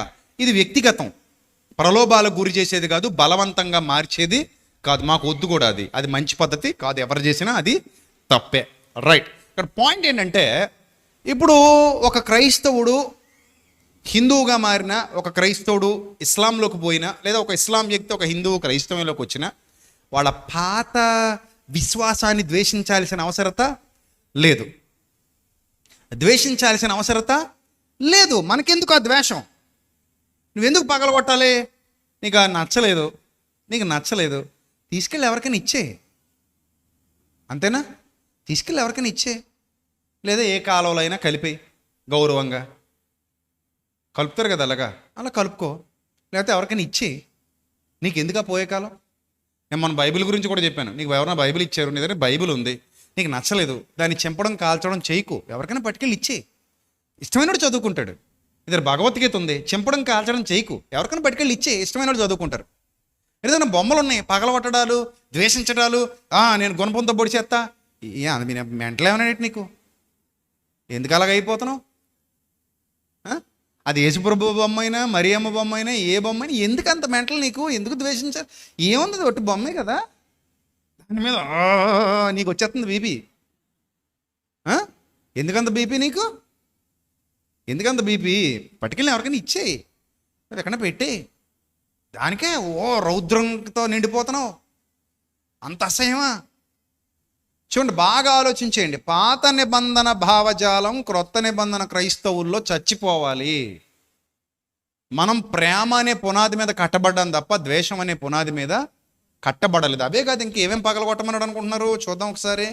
లేవీకాండం 11వ అధ్యాయం 29 నుంచి చదవండి, మీకు ఇంకా బాగుంటుంది. పాత నిబంధనలు ఏముందో అది ఇప్పుడు ఎంతమందికి ట్రాన్స్ఫర్ అయిందో ప్రపంచ దేశాల్లో. నాట్ ఓన్లీ ఇండియా, ప్రపంచంలో చాలా దేశాలకి ఇది ట్రాన్స్ఫర్ అయింది. ఎందుకో తెలుసా? పర్షియన్స్ ప్రపంచాన్ని పరిపాలించారు, పర్షియా చక్రవర్తులు. ఈ పర్షియా చక్రవర్తులు ప్రపంచాన్ని పరిపాలించేటప్పుడు ఈ పర్షియన్స్లో చాలామంది ధర్మశాస్త్రం నేర్చుకున్న వాళ్ళు ఉన్నారు. ఆ ధర్మశాస్త్రం వాళ్ళు అవలంబిస్తూ ఇతర దేశాలకు కూడా దాన్ని వ్యాపింపజేశారు, ఈ సంస్కృతులు, సంప్రదాయాలు. ఎందుకంటే సంస్కృతులు సంప్రదాయాలు ప్రపంచవ్యాప్తంగా విస్తరించాయి. వలస జాతిలో వలసలు ప్రపంచంలో చాలా వలసలు జరిగాయి, ఆక్రమణలు జరిగాయి, యుద్ధాలు జరిగాయి. ఈ యుద్ధాలు, ఆక్రమణలు, వలసలు జరిగేటప్పుడు చాలా సంస్కృతులు సంప్రదాయాలు ప్రపంచ దేశాలకు తరలి వెళ్ళిపోయాయి. అలా పర్షియన్ సంస్కృతిలో కానివ్వండి, బ్యాబిలోనియన్ సంస్కృతిలో కానివ్వండి, గ్రీక్ సంస్కృతిలో కానివ్వండి, ఈజిప్ట్ సివిలైజేషన్స్ కానివ్వండి, మీరు హిస్టరీ మీద మీకు అవగాహన ఉంటే, హిస్టరీ మీరు చక్కగా చదువుకుంటే ప్రపంచ దేశాల చరిత్రలు, ప్రపంచ దేశాల సంస్కృతులు వలస వెళ్ళాయి అన్న వాస్తవం మీకు ఈజీగా అర్థమవుతుంది. ఎక్కడ కూడా ధర్మశాస్త్రంలో వ్రాయబడినటువంటి చాలా సంగతులు ప్రపంచ దేశాలకు వలస వెళ్ళాయి. అర్థమైందా? ఈ లైవ్ ఎవరికైనా బిట్లుగా కాకుండా మొత్తం చూడమని చెప్పండి. అర్థమైందా? ఒకవేళ మీరు ఎవరికైనా బిట్లు షేర్ చేసినా, చిన్న వీడియోలు పెట్టినా, ఫుల్ వీడియో లింక్ ఇస్తున్నాండి ఆ కామెంట్ల క్రిందో, లేకపోతే ఆ వీడియో డిస్క్రిప్షన్లోనో ఫుల్ వీడియో లింక్ ఇచ్చారనుకో, అరే నాయన ఇది షార్ట్ మెసేజే, నేను అందులో తీసుకుని కట్ చేసుకుని పెట్టుకున్నా, బట్ ఈ ఫుల్ వీడియో చూడాలనుకుంటే ఇదిగో ఈ లింక్లో చూడంటే వాళ్ళకి అర్థం అవుతుంది. నువ్వేమో పావలా పెట్టి ఆ రూపాయి అర్థం చేయించకుండా చేస్తాడు, ఆ పావలా దగ్గర ఆగిపోయి ఇంకేదో ఉందనుకుంటాడు. దాన్ని అర్థమైన చేసుకుంటాడు. లేకపోతే అపార్థమైన షార్ట్ల వల్ల ఎంత మేలు జరుగుతుందో ఒక్కోసారి అంత కీడు కూడా జరుగుద్ది. అర్థమైందా? నువ్వు పటికలు చిన్నదే పెడతావు, వాడు ఆ చిన్నదానిలో భూతత్వం వేసి చూస్తాడు, ఇదేదో చెప్పాడు అనుకుంటాడు తప్ప పూర్తిగా వింటేనే కదా ఒక అవగాహన వస్తుంది. సో పూర్తిగా అర్థం చేయించండి. ఈ లైవ్ ఎవరికైనా లింక్ షేర్ చేయాలనుకున్న వాళ్ళు పూర్తి వీడియో షేర్ చేయండి, అప్పుడు వాళ్ళు అర్థం చేసుకుంటారు. రైట్. ఇప్పుడు ఈ పాత నిబంధనలోని చాలా సందర్భాలు ప్రపంచ దేశాలకు వలస వెళ్ళాయి.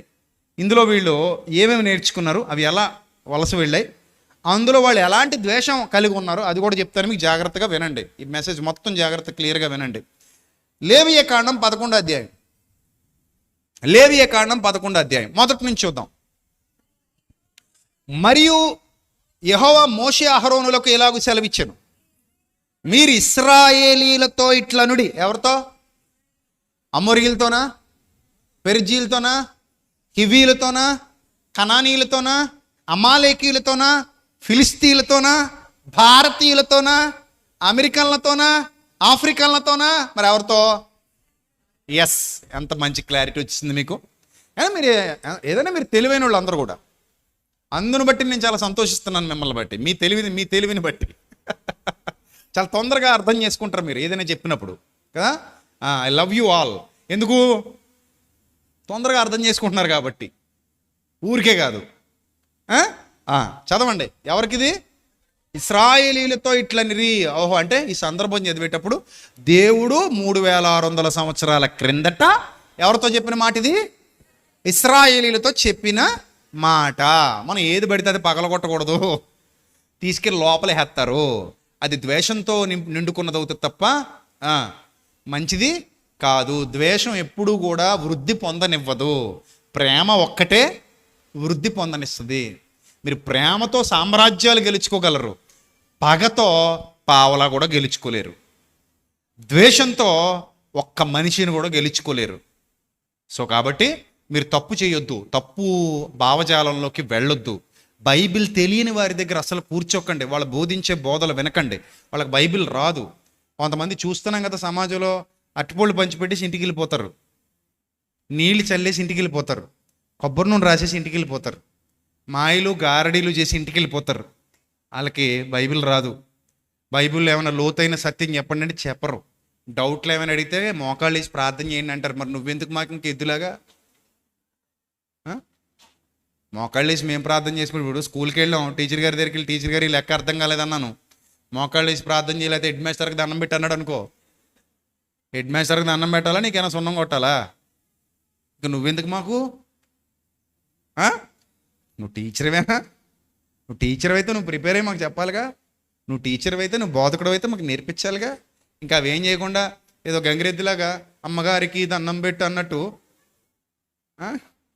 ఇంటికి వెళ్ళి మేము దండాలు ఎట్టుకుంటూ కూర్చుంటే, లేకపోతే వాళ్ళకి మేము ప్రార్థన చేసుకుంటూ కూర్చుంటే, లేకపోతే ఇంటికి వెళ్ళి నా తండ్రికే ప్రార్థన చేస్తే ఉన్న గ్రంథంలో విషయాలు ఎవరు చెప్తారు? నువ్వెందుకు మరి నాకు? సో కాబట్టి వాళ్ళని నమ్మకండి. వాళ్ళకి బైబిల్ సరిగా రాకుండా మోసం చేసుకుంటూ బతికేస్తున్నారు, మనుషుల బలహీనతలను క్యాష్ చేసుకుని బతికేస్తున్నారు. వాళ్ళ వల్ల మీకు నష్టమే తప్ప ఎప్పటికీ ఏముండదు, లాభం ఉండదు. అర్థమైందా? రైట్. సో ఇక్కడ చదువుతాం చూడండి. ఇక్కడ ఇశ్రాయేలీయులతో ఏం చెప్తున్నాడంటే, భూమి మీద ఉన్న జీవులన్నిటిలో మీరు ఈ జీవులను మాత్రం తినండి, మిగిలిన తినొద్దనే కదా. ఏది తినాలో చెప్తాడు, ఏది తినకూడదో చెప్తాడు. 11వ అధ్యాయం. ఇందులో మీరు తినేవి కూడా కొన్ని ఉన్నాయి. రొయ్యలు, ఇంకేంటి, పీతలు బాగా ఇష్టం కదా మీకు, కానీ ఇశ్రాయేలు తినకూడదు. రొయ్యలు ఇశ్రాయేలు తినొచ్చా? తినరు. పీతలు తింటారా? తినరాళ్ళు. ఇంకా చాలా ఉంటాయి మీరు తినే. పులుసులు లేని తినరాళ్ళు. అర్థమైందా? బొమ్మిడేలు తింటాం కదా మనం, వాళ్ళు తినరు. బొమ్మిడేలు పులుసు అంటే మన తూగోజీ పాగోజీలో పెద్ద ఫేమస్. కానీ మరి ఇశ్రాయేలు తింటారా? తినరు. ఎందుకంటే దానికి ఏముండదు, పులుసులు ఉండవు, నున్నగా ఉంటుంది పాములాగా కదా. కానీ అదంటే పడి చచ్చిపోయే వాళ్ళు ఉన్నారు.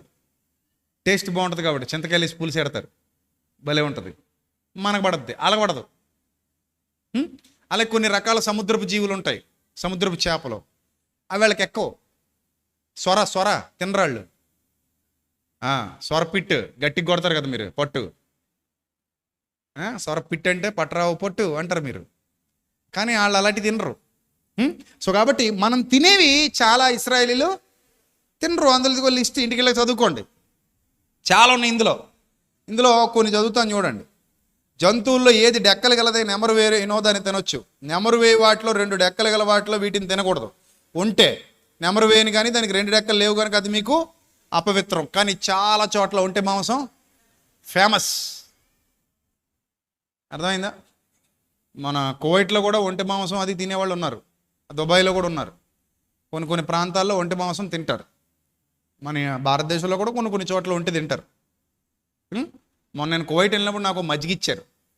ఏమిరా మజ్జిగ బాగానే ఉంది అంటే, ఒంటి మజ్జిగ సార్ అన్నాడు. అప్పటికే సగం తాగేసా. బాగానే ఉంది మరి. అదేంటట, ఒంటె పాలతో చేసిన మజ్జిగట. సో అలాగా ఒక్కొక్క ఏరియాలో ఒక్కొక్కటి అలవాట్లోకి వచ్చి. కానీ ఎవరికి నిషేధం ఇవన్నీ? ఇప్పుడు నేను ఒంటె మజ్జిగ తాగినందుకు నేను పాపాత్ముడు కాదు సుమా. కానీ వాళ్ళు ఒంటెకి సంబంధించినవి ముట్టుకోరు, అసలు తినరు. ఒంటె మాంసం తినరు, ఒంటె మజ్జిగ కూడా తాగరు అనుకుంటా. రైట్, సరే. కింద పొట్టి కుందేలు దొరికితే వదులుతారు. ఇప్పుడు చాలామంది కుందేలు చాలామంది తినేస్తారు. తర్వాత పొట్టి కుందేలు నెమరు వేయని కానీ దానికి 2 డెక్కలు లేవు కనుక అది మీకు అపవిత్రం. కుందేలు నెమరు వేయని కానీ దానికి 2 డెక్కలు లేవు కనుక అది మీకు అపవిత్రం. పంది విడిగా నుండి కానీ 2 డెక్కలు కలగా నెమరు వేయదు కనుక అది మీకు పని. ఇప్పుడు పంది మాంసం పెద్ద వ్యాపారం అయి కూర్చుంది. అది పందులు ఫారాలే ఉన్నాయంట కొన్ని చోట్ల. వాటి మాంసం మీరు తినకూడదు, వాటి కళేబరాలు మీరు ముట్టకూడదు, అవి మీకు అపవిత్రాలు. ఇంకా నీళ్ళలో అయితే జలచరాల్లో కూడా ఏం తినొచ్చు ఏం తినకూడదో చెప్పాడు. వాటిలో ఏవి హేయాలో ఏవి హేయం కాదో చెప్పాడు. ఇవన్నీ ఓకే. కిందకు వచ్చిన తర్వాత చూడండి, 24 వచ్చిన చదవండి ఒకసారి. వాటి వలన మీరు అపవిత్రులైపోతారు అన్నాడు. వాటి కళేబరం ముట్టినా ప్రతివాడు సాయంకాలం వరకు అపవిత్రుడు. చచ్చిపోయిన దాన్ని కూడా ముట్టుకోకూడదంట. అంటే ఇప్పటివరకు ఏదైతే నిషేధం అన్నాడో అది చచ్చిపోయినప్పుడు కూడా దాన్ని ముట్టుకోకూడదు. అర్థమైందా? ముట్టుకుంటే ఏమైపోతారు? అపవిత్రులు అయిపోతారట. తర్వాత 27, 4 కాళ్ళతో నడుచు సమస్త జీవరాశుల్లో ఏవి అరికాలుతో నడుచునో అవన్నీ అపవిత్రాలు. వాటి కళేబరాలు ముట్టిన ప్రతివాడు సాయంకాలం వరకు ఏమైపోతాడట? అపవిత్రుడైపోతాడట. తర్వాత 29 వచనం చూడండి. లేవీకాండం 11:29. నేల మీద ప్రాకు జీవరాశుల్లో మీకు అపవిత్రమైనవి ఏవేవనగా చిన్న ముంగిస, చిన్న పందికొక్కు, ప్రతి విధమైన బల్లి. బల్లి శాస్త్రం ఎక్కడి నుంచి వచ్చిందో చూసుకోండి. బల్లి శాస్త్రం కిందకి చదవండి, ఇంకా తెలుస్తుంది మీకు. ప్రతి విధమైన బల్లి, ఓసరవెల్లి, నేల మొసలి, తొండ, సరాటము, అడవి ఎలుక, ప్రాకు వాటిలో ఇవి మీకు అపవిత్రములు. ఇవి చచ్చిన తర్వాత వీటిని ముట్టిన ప్రతివాడు సాయంకాలం వరకు అపవిత్రుడు. వాటిలో చచ్చిన దాని కళేబరం దేని మీద పడునో అది అపవిత్రమగును. ఒకవేళ అలా చచ్చింది ఏదైనా చెక్కపాత్ర మీద కానీ, బట్ట మీద కానీ, చర్మం మీద కానీ, సంచియే కానీ, పనిచేసే ఉపకరణం ఏది కానీ అయిన ఎడల దాన్ని నీళ్ళలో వేయాలంట. అది సాయంకాలం వరకు అపవిత్రం, తర్వాత అది పవిత్రమగును. వీటిలో ఏదైనాను మంటి పాత్రలో పడిన ఎడల దానిలోనిది అంతయు అపవిత్రం, మీరు దాన్ని పగలగొట్టేయాలంటున్నాడు. ఆ బళ్ళు ఏదైనా చచ్చి మీ మట్టి పాత్రలో పడింది అనుకోండి, దాన్ని మీరు ఏం చేయాలంటే ఇంకా పగలగొట్టేయాలంట. కడగడానికి కూడా లేదంట, ఇంకా నీళ్ళలో వేయడానికి కూడా లేదట. ఏమి రూల్స్ అండి ఇవన్నీ? ఆ జాతి వారికి మాత్రమే. అర్థమైందా? ఇప్పుడు మన ఇళ్ళన్నింటిలో బలులు ఉన్నాయా లేవా? ఉన్నాయి. మరి దేని మీదన్నా పడితే పగల కొడేస్తారా? కడిగేసి పక్కన పెడేస్తారా? అంతే కదా. పగల కొట్టేసి అంత ఏమీ లేదు, కడిగేసి పక్కన పెడతారు. అంటే ఇప్పుడు ఒక విధి, ఒక శాస్త్రం, ఒక రాజ్యాంగం ఒక కాలానికి మాత్రమే పరిమితం. అందుకే చెప్తూ ఉంటారు, ధర్మ విధులు కాలాన్ని బట్టి మారతాయి, సత్యం మారదు. ధర్మ విధులు కాలాన్ని బట్టి మార్పుకు గురవుతాయి, సత్యం ఎప్పటికీ సత్యమే, అది మారదు. అందుకే నేనే మార్గము, నేనే సత్యము అని వ్రాయబడింది. సత్యం మారదు, ధర్మ విధులు మారతాయి, ధర్మం మారద్ది. కాలానుగుణంగా ధర్మంలో మార్పులు రావచ్చేమో కానీ ఏ కాలానుగుణంగా కూడా సత్యంలో మార్పులు రావు, వచ్చే అవకాశం లేదు. Mind it. నెక్స్ట్ కిందకి చదువుదాం. 39. మీరు తినదగిన జంతువులలో ఏదైనాను చచ్చిన ఎడల దాని కళేబరం ముట్టివాడు కూడా సాయంకాలం వరకు ఏమైపోతాడంట? అపవిత్రుడు. తినదగిన వాటిలో, తినదగినవి కాదు ఇక్కడ, తినతగిన అంటే తినడానికి అవకాశం ఉన్నది కూడా చచ్చిపోతే ఏం చేయకూడదంట? ముట్టుకోకూడదు. మీరు చాలామంది చేపల కూర తింటారు కదా, చచ్చిపోయిన చేపలు తింటారు, బతుకున్న చేపలు తింటారు చాలామంది. చెప్పండి, నెంబర్ ఆఫ్ పర్సన్స్ ఎక్కువ మంది ఏ చేపలు తింటున్నారు? లైవ్ ఫిష్లు ఏమి దొరకవు అందరికీ. ఎందుకంటే ఇప్పుడు చేపల వ్యాపారం అంతా దేని మీద నడుస్తుంది? ఐస్ మీద నడుస్తుంది, అంతే కదా.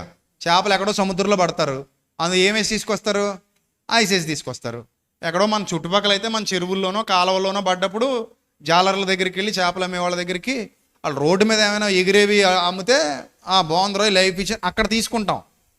అదే మీరు కాకినాడ మార్కెట్కి వెళ్ళిపోయారు అనుకోండి, సముద్రంలో తెచ్చేవన్నీ వాళ్ళు ఎప్పుడో 10 రోజులో 20 రోజులో సముద్రం మీద ఉండి వస్తారు. వాళ్ళు లైవ్ ఎలా పట్టుకొస్తారు? పట్టరాలేరు కదా. అందుకని ఐస్లో వేసేసి ఐస్ బాక్స్లో పెట్టేసి చేపలు పట్టుకొస్తారు. మనం అవి కొనుక్కొని తింటాం. ఇశ్రాయేలీలకి ఆ ఛాన్స్ ఉందా? చెప్పండి, ఉందా?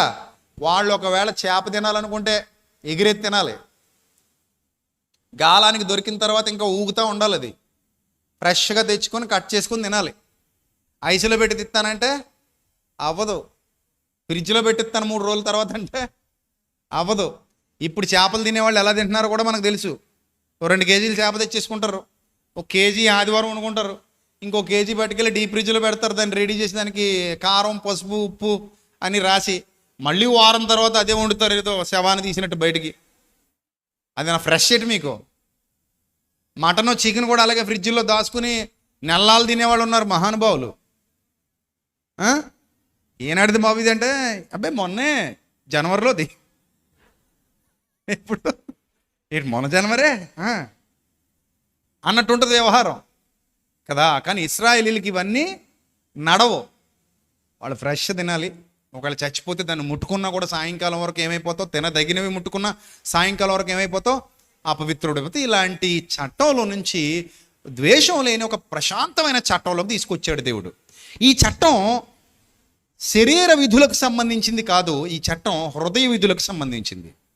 అక్కడ శరీర విధులు ఎక్కువ కనబడతాయి, ఈ చట్టంలో ఏం కనబడతాయి? హృదయ సంబంధమైన విధులు కనబడతాయి. అందుకే ఆ చట్టానికి ఈ చట్టానికి క్రైస్తవ్యంలో ఎంత గొప్ప మార్పు ఉంది. ప్రియమైన దేవుని సంఘమా, మీరు ఆలోచన చేయాలి. ఇప్పటికీ ఆ ద్వేషం నింపుకొని బ్రతుకుతున్నారు చాలామంది. కొంతమందికి విగ్రహం చూస్తే ద్వేషం, కొంతమందికి ఆ విగ్రహ ఆరాధన చేసే వాళ్ళని చూస్తే ద్వేషం. ఎందుకు ఆ ద్వేషం? ఎందుకు మీకు? అలాగని వాళ్ళలో కూడా ద్వేషించే వాళ్ళు లేరా అంటే ఉన్నారు. కొంతమంది క్రైస్తవుడు అంటేనే ద్వేషం, కొంతమందికి యేసు ప్రభు అంటే ద్వేషం, కొంతమందికి చర్చ్ అంటే ద్వేషం, కొంతమందికి బైబిల్ అంటే ద్వేషం. వాడికి వీడికి ఏ తేడా లేదు. నా దృష్టిలో ఇద్దరు మతోన్మాదులే. మనకు ఉన్మాదం వద్దు. ప్రేమ సమస్తమును సహించేది, ప్రేమ సమస్తమును భరించేది, ప్రేమ అన్నిటికీ మూలమైనది, ప్రేమ జ్ఞానానికి నిలయమైనది, ప్రేమ దోషములను కప్పేది, ప్రేమ విలువగలది. ప్రేమతోనే మనం ఏదైనా సాధించాలి తప్ప ద్వేషంతో కాదు. కాబట్టి ఎవరిని ద్వేషించొద్దు, ఎవరిని దూషించొద్దు, ఎవరిని దూరం చేసుకోవద్దు. నువ్వు ప్రేమతోనే ముందుకెళ్ళాలి. ఇది ప్రేమతో కూడిన నిబంధనే తప్ప ద్వేషంతో కూడిన నిబంధన కాదు. ఇప్పుడు చెప్పండి, విగ్రహాన్ని ఏ దృష్టితో చూద్దాం?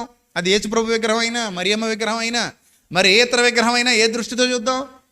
అది జీవం లేనిది, మనం తయారు చేసింది, అంతేనా? కదలదు, ఎక్కడికి వెళ్ళదు. ఇప్పుడు సెంటర్లో చాలామంది నాయకుల విగ్రహాలు ఉంటాయి, అవి కూడా అలాంటివే. వాటికి వీటికి ఏమీ తేడా లేదు. సెంటర్లో నాయకుల విగ్రహాలు ఉన్నాయా? ఉన్నాయి కదా, అంతే. ద్వేషిస్తారా వాటిని? ఆ విగ్రహాలను ద్వేషిస్తారా మీరు? గాంధీ గారి విగ్రహం ఉంటుంది, ద్వేషిస్తారా? రాజీవ్ గాంధీ గారి విగ్రహం ఉంటుంది, ద్వేషిస్తారా? ఎందుకు? మనకు పని ఏంటి? మనకు అవసరం ఏంటి? అవి గుర్తుగా పెట్టుకున్నవి, వాళ్ళు గుర్తుగా పెట్టుకున్నారు, మనకెందుకు? అర్థమైందా? మీ ఇంట్లో ఒక స్తంభం ఉందనుకుందాం, మీ ఇంట్లో ఉన్న స్తంభానికి బయట వాళ్ళు గుర్తుగా సెంటర్లో నిలబెట్టుకున్న నాయకుడి విగ్రహానికి ఏం తేడా లేదు. కాకపోతే వాళ్ళు ఆ నాయకుడి భావజాలాన్ని దాన్ని ఏమంటారు, పాటించేవాళ్ళు కనుక, ఫాలో అయ్యేవాళ్ళు కనుక అక్కడ అది పెట్టుకున్నారు, అంతవరకే. దాన్ని ద్వేషించే భావజాలం నీకు దేవుడు నేర్పించలేదు. అలాగే ఏ బొమ్మ అయినా సరే, ప్రపంచంలోని ఏ బొమ్మ అయినా సరే మనం ద్వేషించాల్సినంత అవసరత లేదు. అంత ఖాళీగా ఉన్నావా నువ్వు? ఏది కనపడితే ద్వేషిస్తూ తిరగడానికి అంత టైం ఉందా? పోనీ నీకున్న టైమే తోకంత, ఉడత తోకంత ఉంటుంది నీకున్న టైం. ఆ టైంలో మళ్ళీ వాళ్ళని ద్వేషించి, వీళ్ళని ద్వేషించి, ఆటలను ద్వేషించి, వీటిని ద్వేషించి అంత కర్మ? నువ్వు ప్రేమతో ఉండు, ప్రేమగా ఉండు, ప్రశాంతంగా ఉండు, నీ జీవితం నువ్వు చూసుకో, నీ నిబంధనను అనుసరించు, నీ నిబంధనలో ఏముందో గుర్తించు, దాన్ని ఫాలో అవ్వు, అది నేర్పించు ప్రపంచానికి. క్రీస్తు ద్వేషాన్ని నేర్పించలా. క్రీస్తు ఏమి నేర్పించాడు? ప్రేమ నేర్పించాడు. సత్యం అర్థమైన వాడు, జ్ఞానం అర్థమైన వాడు, వివేకం అర్థమైన వాడు ప్రపంచాన్ని ఏ దృష్టికోణంతో చూడాలో అక్కడ జీనియస్ అయి కూర్చుంటాడు. వన్స్ నువ్వు ప్రపంచాన్ని అర్థం చేసుకునే కోణం నీకు అర్థమైతే నువ్వు ఎక్కడో పైన ఉంటావు, నువ్వు ఎవడికి క్రింద ఉండవు, నిన్నెవడో విమర్శించలేడు, నీ దగ్గర ఎవడైనా నేర్చుకునే స్థాయికి నువ్వు ఎదిగిపోతావు. నువ్వు అనేక మందికి మార్గదర్శకత్వాన్ని నిర్దేశించగలవు, అంతే తప్ప నువ్వు తక్కువ చేసుకునే స్థాయికి వెళ్ళిపోవు. చూడండి, ఇప్పుడు పాత నిబంధనలో ఏదైనా పగలగొట్టాలి వాళ్ళు, ఆ పాత్ర కూడా పగలగొట్టాలంట. మనం పాత్రలు పగలగొడతామా? ఏమ్మా, చచ్చిపోయిన బలిపడిందమ్మా మీ ఇంట్లో, ఏదో పాత్ర మీద పగలగొడతారా? పగలగొట్టంగా మరి ఏం చేస్తాం? క్లీన్ చేసుకుంటాం. ఎందుకంటే ఇప్పుడు మనకి చాలా మంచి మంచి క్లీనర్స్ ఉన్నాయి కదా, ఇప్పుడు మనకి చాలా మంచి ఔషధాలు ఉన్నాయి, రసాయనాలు ఉన్నాయి క్లీన్ చేసుకోవడానికి. ఆ రోజుల్లో ఏమీ లేవు. ఇప్పుడు బ్యాక్టీరియాని చంపే కూడా మన దగ్గర చాలా ఉన్నాయి. ఆ రోజుల్లో బ్యాక్టీరియాని చంపడానికి కూడా వాళ్ళ దగ్గర ఏమీ లేవు. సో ఈ కాలానుగుణంగా వచ్చిన మార్పులు గ్రహించగలిగిన వాడు ధన్యుడు. బైబిల్ పట్టుకు తిరుగుతున్నామంటే సరిపోదు, కాలానుగుణంగా వచ్చిన మార్పులు జాగ్రత్తగా గమనించాలి. చివరికి నూతన నిబంధన విశ్వవ్యాప్తం అయిన తర్వాత పౌలు భక్తుడు ఏం బోధిస్తున్నాడు చూడండి. ఎఫెసు పట్టణం అనేది అన్యజనుల పట్టణం. ఈ అన్యజనుల పట్టణంలో రకరకాల ఆచారాలు ఉండేవి. యూదులు ఎవరు కూడా అన్యుల్ని ప్రేమించేవారు కాదు. అలాంటి పరిస్థితిలో అపోస్తలుడైన పౌలు ఏథెన్స్కి కానివ్వండి, ఎఫెసుకి కానివ్వండి, అన్యజనుల చాలా పట్టణాలకు వెళ్ళాడు. అక్కడికి వెళ్ళినప్పుడు అతనికి విగ్రహాలు కనిపించాయి, కానీ విగ్రహాలను ద్వేషించలేదు పౌలు. సువార్త ప్రయాణంలో పౌలు గారు చాలా విగ్రహాలను చూశాడు, కానీ ఎక్కడా ద్వేషించలేదు. అతని ఆత్మ పరితాపము పట్టలేకపోయినట్టంటే అజ్ఞానాన్ని చూసి జాలి పడ్డాడు తప్ప ఎక్కడ ద్వేషం చూపలేదు. ఎవరైనా ఒక అజ్ఞాన సంబంధమైన కార్యక్రమం చేస్తే జాలి పడతాం. ఇప్పుడు చూడండి, చాలామంది మనకి దగ్గరలోనే యేసుప్రభు బొమ్మ పెట్టి పల్లకిలో పెట్టి ఊరేగిస్తారు, మీకు తెలిసే ఉంటుంది కదా. యేసుప్రభు బొమ్మ ఎక్కడ పెడతారు? పల్లకిలో పెట్టి అందరూ బొమ్మను పట్టుకుని వీధులమ్మట తిరిగి ఊరేగిస్తుంటారు. వాళ్ళని చూసినప్పుడు నేను జాలి పడతాను, అయ్యో పాపం అనుకుంటాను. ఎవరైనా అయినా మీకు ఇలా నేర్పించేశారు, ఎవరో మిమ్మల్ని ఎక్కడ తీసుకెళ్ళిపోయారు?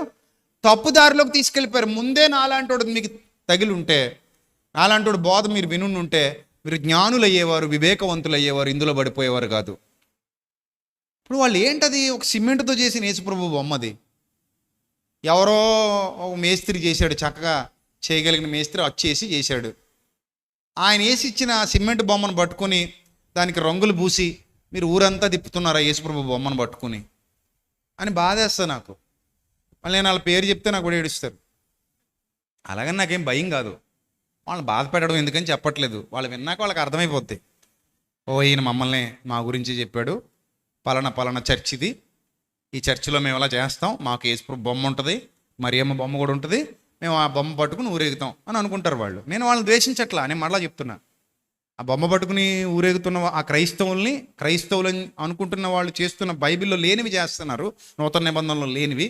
నేను వాళ్ళని ద్వేషించట్లా, వాళ్ళకు కూడా నేను ప్రేమతోనే చెప్తున్నా. అది కరెక్ట్ కాదు బిబ్లికల్గా.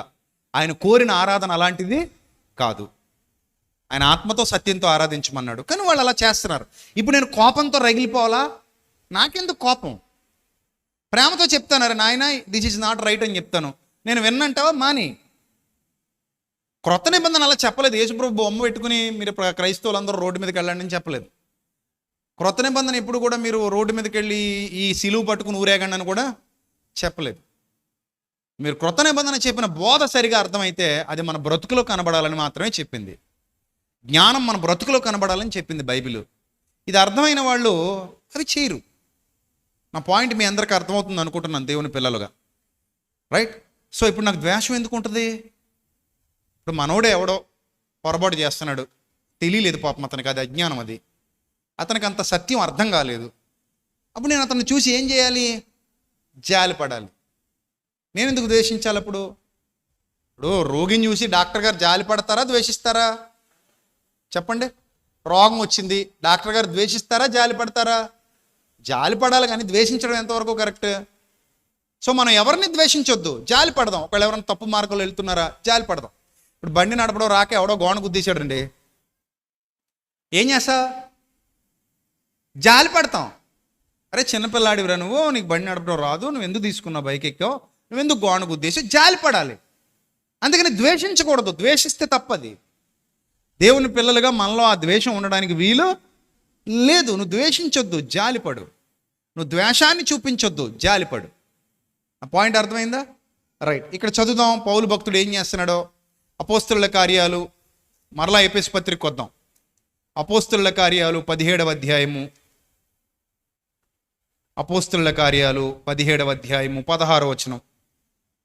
పౌలు ఏథెన్సులో వారి కొరకు కనిపెట్టుకుని ఉండగా ఆ పట్టణ విగ్రహములతో నిండి చూచి అతని ఆత్మ పరితాపము పట్టలేకపోయిను. చూసారా, ఇతను కూడా ఒకప్పుడు యోధ మతంలో ఉన్నవాడే. ఇతనికి ధర్మశాస్త్రం అంతా తెలుసు, గమలీయేలు పాదాల దగ్గర ధర్మశాస్త్రాన్ని బాగా అభ్యాసం చేసిన వాడే. కానీ పగలగొట్టాలన్న నియమంలో లేడు. చూశారు, పగలగొట్టాలని చదువుకున్నారు ఇందాక నిర్గమకాండంలో, చదువుకున్నారుగా, అమ్మోరీలువి హివ్వీలువి వారి విగ్రహములు పగలగొట్టమని. కానీ పౌలు అలా చేశాడా? వాళ్ళందరూ అన్యజనులే, కానీ చేయలేదు. ఎందుకు చేయలేదంటే నిబంధన మారింది. పౌలు గారు తన నిబంధనను మార్చుకున్నాడు. పౌలు గారు క్రొత్త రాజ్యాంగంలోకి వచ్చాడు. పాత చట్టంలో నుంచి కొత్త చట్టంలోనికి అడుగుపెట్టాడు. అలా కొత్త చట్టంలోనికి పౌలు అడుగుపెట్టాడు కనుక ఆ నిబంధనను మార్చుకున్నాడు కనుక ఆ తప్పు పని చేయలేదు. మరి ఏం చేశాడు? అతను ఎంత తెలివిగా మాట్లాడు చూడండి. 22వ వచనం. పౌలు అరేయొప్పగు మధ్య నిలిచి చెప్పినదేమనగా, ఏథెన్స్ వారలారా, మీరు సమస్త విషయాలలో అతి దేవతా భక్తి గలవారై ఉన్నట్టు నాకు కనబడుతుంది. మీరు అతి దేవతా భక్తి గలవారై ఉన్నట్టు నాకు కనబడుతుంది. నేను సంచరించుచు మీ దేవతా ప్రతిమలను చూచుచుండగా ఒక బలిపీఠము నాకు కనబడెను. అర్థమైందా? ఆ తర్వాత చదవండి. దాని మీద తెలియబడని దేవునికని వ్రాయబడి ఉన్నది. కాబట్టి మీరు తెలియక దేని యందు భక్తి కలిగి ఉన్నారో దానినే మీకు ప్రచురపరుచుచున్నాను అన్నాడు. ఎంత తెలివిగా మాట్లాడి చూడండి. ఇక్కడేం వెటకారం చేయలేదు. కొంతమంది అనుకుంటారు మేము ఎటకారం చేసేరండి వాళ్ళని. ఏం కాదు, పౌలు గారు అంత తెలివి తక్కువడు కాదు. ఎటకారం చేస్తే ఆయన బోధ ఎవడు వినడు. అది కొత్త వాళ్ళ మధ్యకి వెళ్ళి వెటకారంగా మాట్లాడేంతటి తెలివి తక్కువవాడు అపోస్తుడైన పౌలు కాడు. మీరు అతి దేవతా భక్తి గలవారై ఉన్నారని వారిని గొప్పగానే మాట్లాడు, అప్రిషియేట్ చేస్తూనే మీ భక్తి అతిగా ఉంది, ఓకే రైట్, మీ భక్తిలో తీవ్రంగా ఉన్నారు, కానీ మీ రూట్ కరెక్ట్గా లేదు అని చెబుతూ మీరు తెలియక దేని యందు భక్తి కలిగి ఉన్నారో దానినే అన్నాడు తప్ప వేరేది అనలేదు. అంటే ఆ బలిపీఠం, తెలియబడని దేవునికి అన్నోన్ గాడ్ అని రాసున్న ఆ బలిపీఠాన్ని అడ్డం పెట్టుకుని దాన్ని ఆధారంగా చేసుకుని క్రీస్తును గూర్చిన సత్య సువార్త వాళ్ళకి బోధించాడు. అంతే తప్ప అది పగలగొట్టండి, ఆ బలిపీఠం పగలగొట్టండి, దాని మీద తెలియబడని దేవునికని రాశారు, దాన్ని నేను ద్వేషిస్తున్నాను, దాన్ని ఇప్పుడు కొడతారా కొట్టరా, దాని వెనక దెయ్యాలు కాపురం ఉంటాయి, దాని వెనక దెయ్యాలు నివాసం ఉంటాయి, గాలి మాటలు చెప్పలా. అర్థమైందా? పౌలు గారికి బాధ లేదు దాని మీద, పౌలు గారికి భయం లేదు, పౌలు గారు ఆ బలిపీఠాన్ని ఏం చేయట్లేదు, ద్వేషించట్లేదు, ద్వేషం లేదు పౌలు గారికి. ఎందుకంటే ఆయన ఏ నిబంధన క్రింద ఉన్నాడు? నూతన నిబంధన క్రింద ఉన్నాడు కాబట్టి అజ్ఞానాన్ని చూసి జాలిపడ్డాడు, అజ్ఞానాన్ని చూసి జాలిపడి సత్యం చెప్పడానికి ప్రయత్నపడ్డాడు. నిజంగా అజ్ఞానాన్ని చూసి జాలిపడ్డవాడు ఎప్పుడు ద్వేషించడు, సత్యం చెప్పడానికి ప్రయత్నపడతాడు అంతే. ఎంత పై స్థాయిలో మీరు ఉండాలో ఆలోచించండి. ద్వేషించకండి, ఎవరిని ద్వేషించొద్దు, దేన్ని ద్వేషించొద్దు. అయినా పదార్థాలను ద్వేషించడం ఏంటండి బుద్ధి లేకుండా? పదార్థాలను ద్వేషించడం ఏంటి? పదార్థాలకు భయపడడం ఏంటి కదా? మీరు భయపడక్కర్లేదు, ద్వేషించక్కర్లేదు. మొన్న ఒక వింత వీడియో చూశాను, ఎక్కడో నార్త్ సైడ్ అనుకుంటాను, మేబీ గుజరాత్ ఏమో తెలియదు నాకు. ఒకళ్ళు ఏం చేశారంటే ఫ్రాంక్ వీడియోలు చేసేవాళ్ళు 2 నిమ్మకాయలు 4 ఎన్నో ఎండుమిరపకాయలు చక్కగా రోడ్డు మీద పరిచేసి దాన్ని అలా సెట్ చేసి పక్కకు పోయి వీడియో పట్టు కూర్చున్నారు. అక్కడ దాకా వచ్చిన బైకులు కార్లు వాటిని చూసి వెనక్కి తిప్పి వెళ్ళిపోతున్నారు. అమ్మో వీటిని తొక్కితే మనకేదో అయిపోద్దని. ఆ వీడియో చూస్తే ఎంత నవ్వు వచ్చిందంటే నాకు, అరే ఒకడేమో ఇలా పక్క నుంచి నడుచుకుంటూ వెళ్ళిపోతున్నాడు, ఒకడేమో ఇలా ముట్టుకోకుండా దూరం దూరం ఆపేస్తున్నాడు, బండి ఆపు తొక్కకంటున్నాడు. అంటే ఏదో ప్రమాదం జరిగిపోతుంది అంటే ఎంత మూఢ విశ్వాసంతో ఉన్నారు చూడండి వాళ్ళు. తొక్కితే ఏదో అయిపోద్దని, ముట్టుకుంటే ఏదో అయిపోద్దని. ఇప్పటికీ అలా భయపడుతున్న వాళ్ళు చాలామంది లేరా? అదే నిమ్మకాయ ఎండాకాలంలో లేకపోతే చచ్చిపోతాం, పిండుకొని తాగుతాం చక్కగా. అదే పచ్చిమిర్చి, అదే ఎండుమిర్చి మన తాలింపుల్లో వాడుకుంటాం. వాటినే రోడ్డు మీద తెచ్చిపెట్టేసరికి ఆడలెత్తి చచ్చిపోతాం. చూసారు, వాళ్ళు భయపడిపోతున్నారు. వాళ్ళు ఎందుకు భయపడతారు? కొంతమంది వాటిని ద్వేషిస్తారు. ఎందుకు ద్వేషించాలి, ఎందుకు భయపడాలి? అదొక పదార్థం మాత్రమే, అందులో ఏమీ ఉండదు, ఏమీ ఉండదు అందులో. అందులో ఏమైనా విషం కలిపితే భయపడు, అక్కడైనా బాంబు పెడితే భయపడు, అది ముట్టుకుంటే కాలిపోద్ది అనుకుంటే భయపడు, అది ముట్టుకుంటే ఏదైనా బ్యాక్టీరియా వస్తుందంటే భయపడు, అది కుళ్ళిపోయిందంటే భయపడు, పురుగులు పట్టేసిందంటే భయపడు. ఒక ఫ్రెష్ నిమ్మకాయకి ఒక ఫ్రెష్ ఎండుమిరపకాయకి ఎందుకు భయపడిపోవాలి? అదేవిధంగా ఎవరైనా నా మీద ఫ్రాంక్ చేయాలనుకున్నారు అనుకోండి, చక్కగా అన్నీ తీసుకుని కవర్లో వేసుకెళ్ళిపోతాను. ప్రాంక్ చేసినోడికే పెద్ద ప్రాంక్ లాగా ఉంటుంది ఇప్పుడు. ఎందుకు భయపడాలి? అందుకే అజ్ఞానాన్ని చూసి భయపడకూడదు, అజ్ఞానాన్ని చూసి జాలిపడాలి. నా పాయింట్ అర్థమైందా మీకు? అజ్ఞానాన్ని చూసి ఏం చేయాలి? జాలిపడాలి, ద్వేషించకూడదు, భయపడకూడదు. ఇప్పుడు చాలామంది ఏంటి విగ్రహాలను ద్వేషించేవాళ్ళు, ఎందుకు ద్వేషించాలి చెప్పండి? అసలు ద్వేషించాల్సిన అవసరతే లేదు, పగలగొట్టాల్సిన అవసరత లేదు, ఏమీ లేదు. అంత ఆ స్థాయికి దిగజారిపోకండి. ఇశ్రాయేలీలు అపరిపూర్ణమైన స్థితిలో ఉన్నారు. వాళ్ళకి ధర్మశాస్త్రంలో కూడా లోతైన సత్యం తెలియదు వాళ్ళకి. అందుకే క్రొత్త నిబంధనకు వచ్చాక మిమ్మల్ని సర్వసత్యంలోకి నడిపిస్తానన్నాడు ప్రభు పరిశుద్ధాత్మ వలన.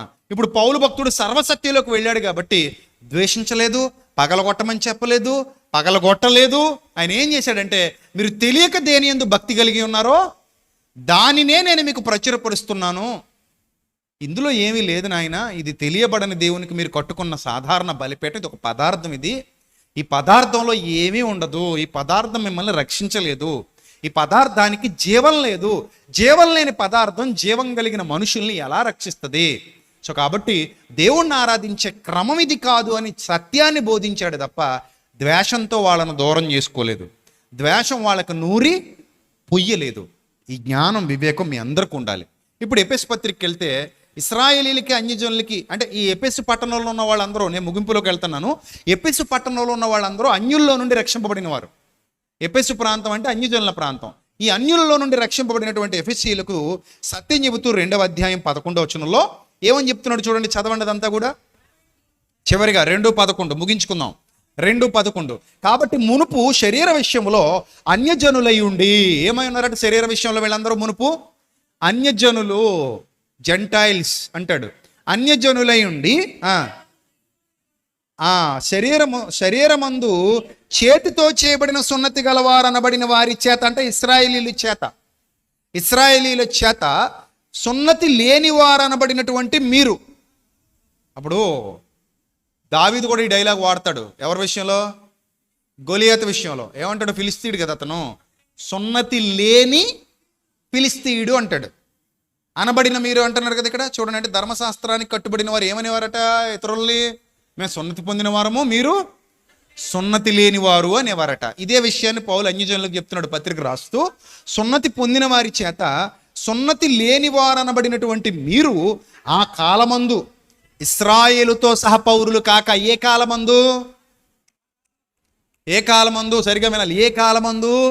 ధర్మశాస్త్ర కాలంలో. మీ ఇద్దరి మధ్యన వాళ్ళేమో ధర్మశాస్త్రాన్ని పట్టుకున్నారు, మీరేమో ఇతర విశ్వాసాలు పట్టుకున్నారు. మీరిద్దరూ కూడా ఏ నిబంధన క్రిందకి రాలేదు? క్రొత్త నిబంధన క్రిందకి రాలేదు. ఇప్పుడు మీరిరువురు క్రొత్త నిబంధన క్రిందకి వచ్చారు. ఇప్పుడు సంఘంలో ఇశ్రాయేలీలు కొంతమంది ఉన్నారు, అన్యజనులు కొంతమంది ఉండొచ్చు. ఇప్పుడు అన్యజనులు ఎక్కువ మంది ఉన్న సంఘానికి లేఖ రాస్తున్నాడు పౌలు భక్తుడు, క్రైస్తవుడు.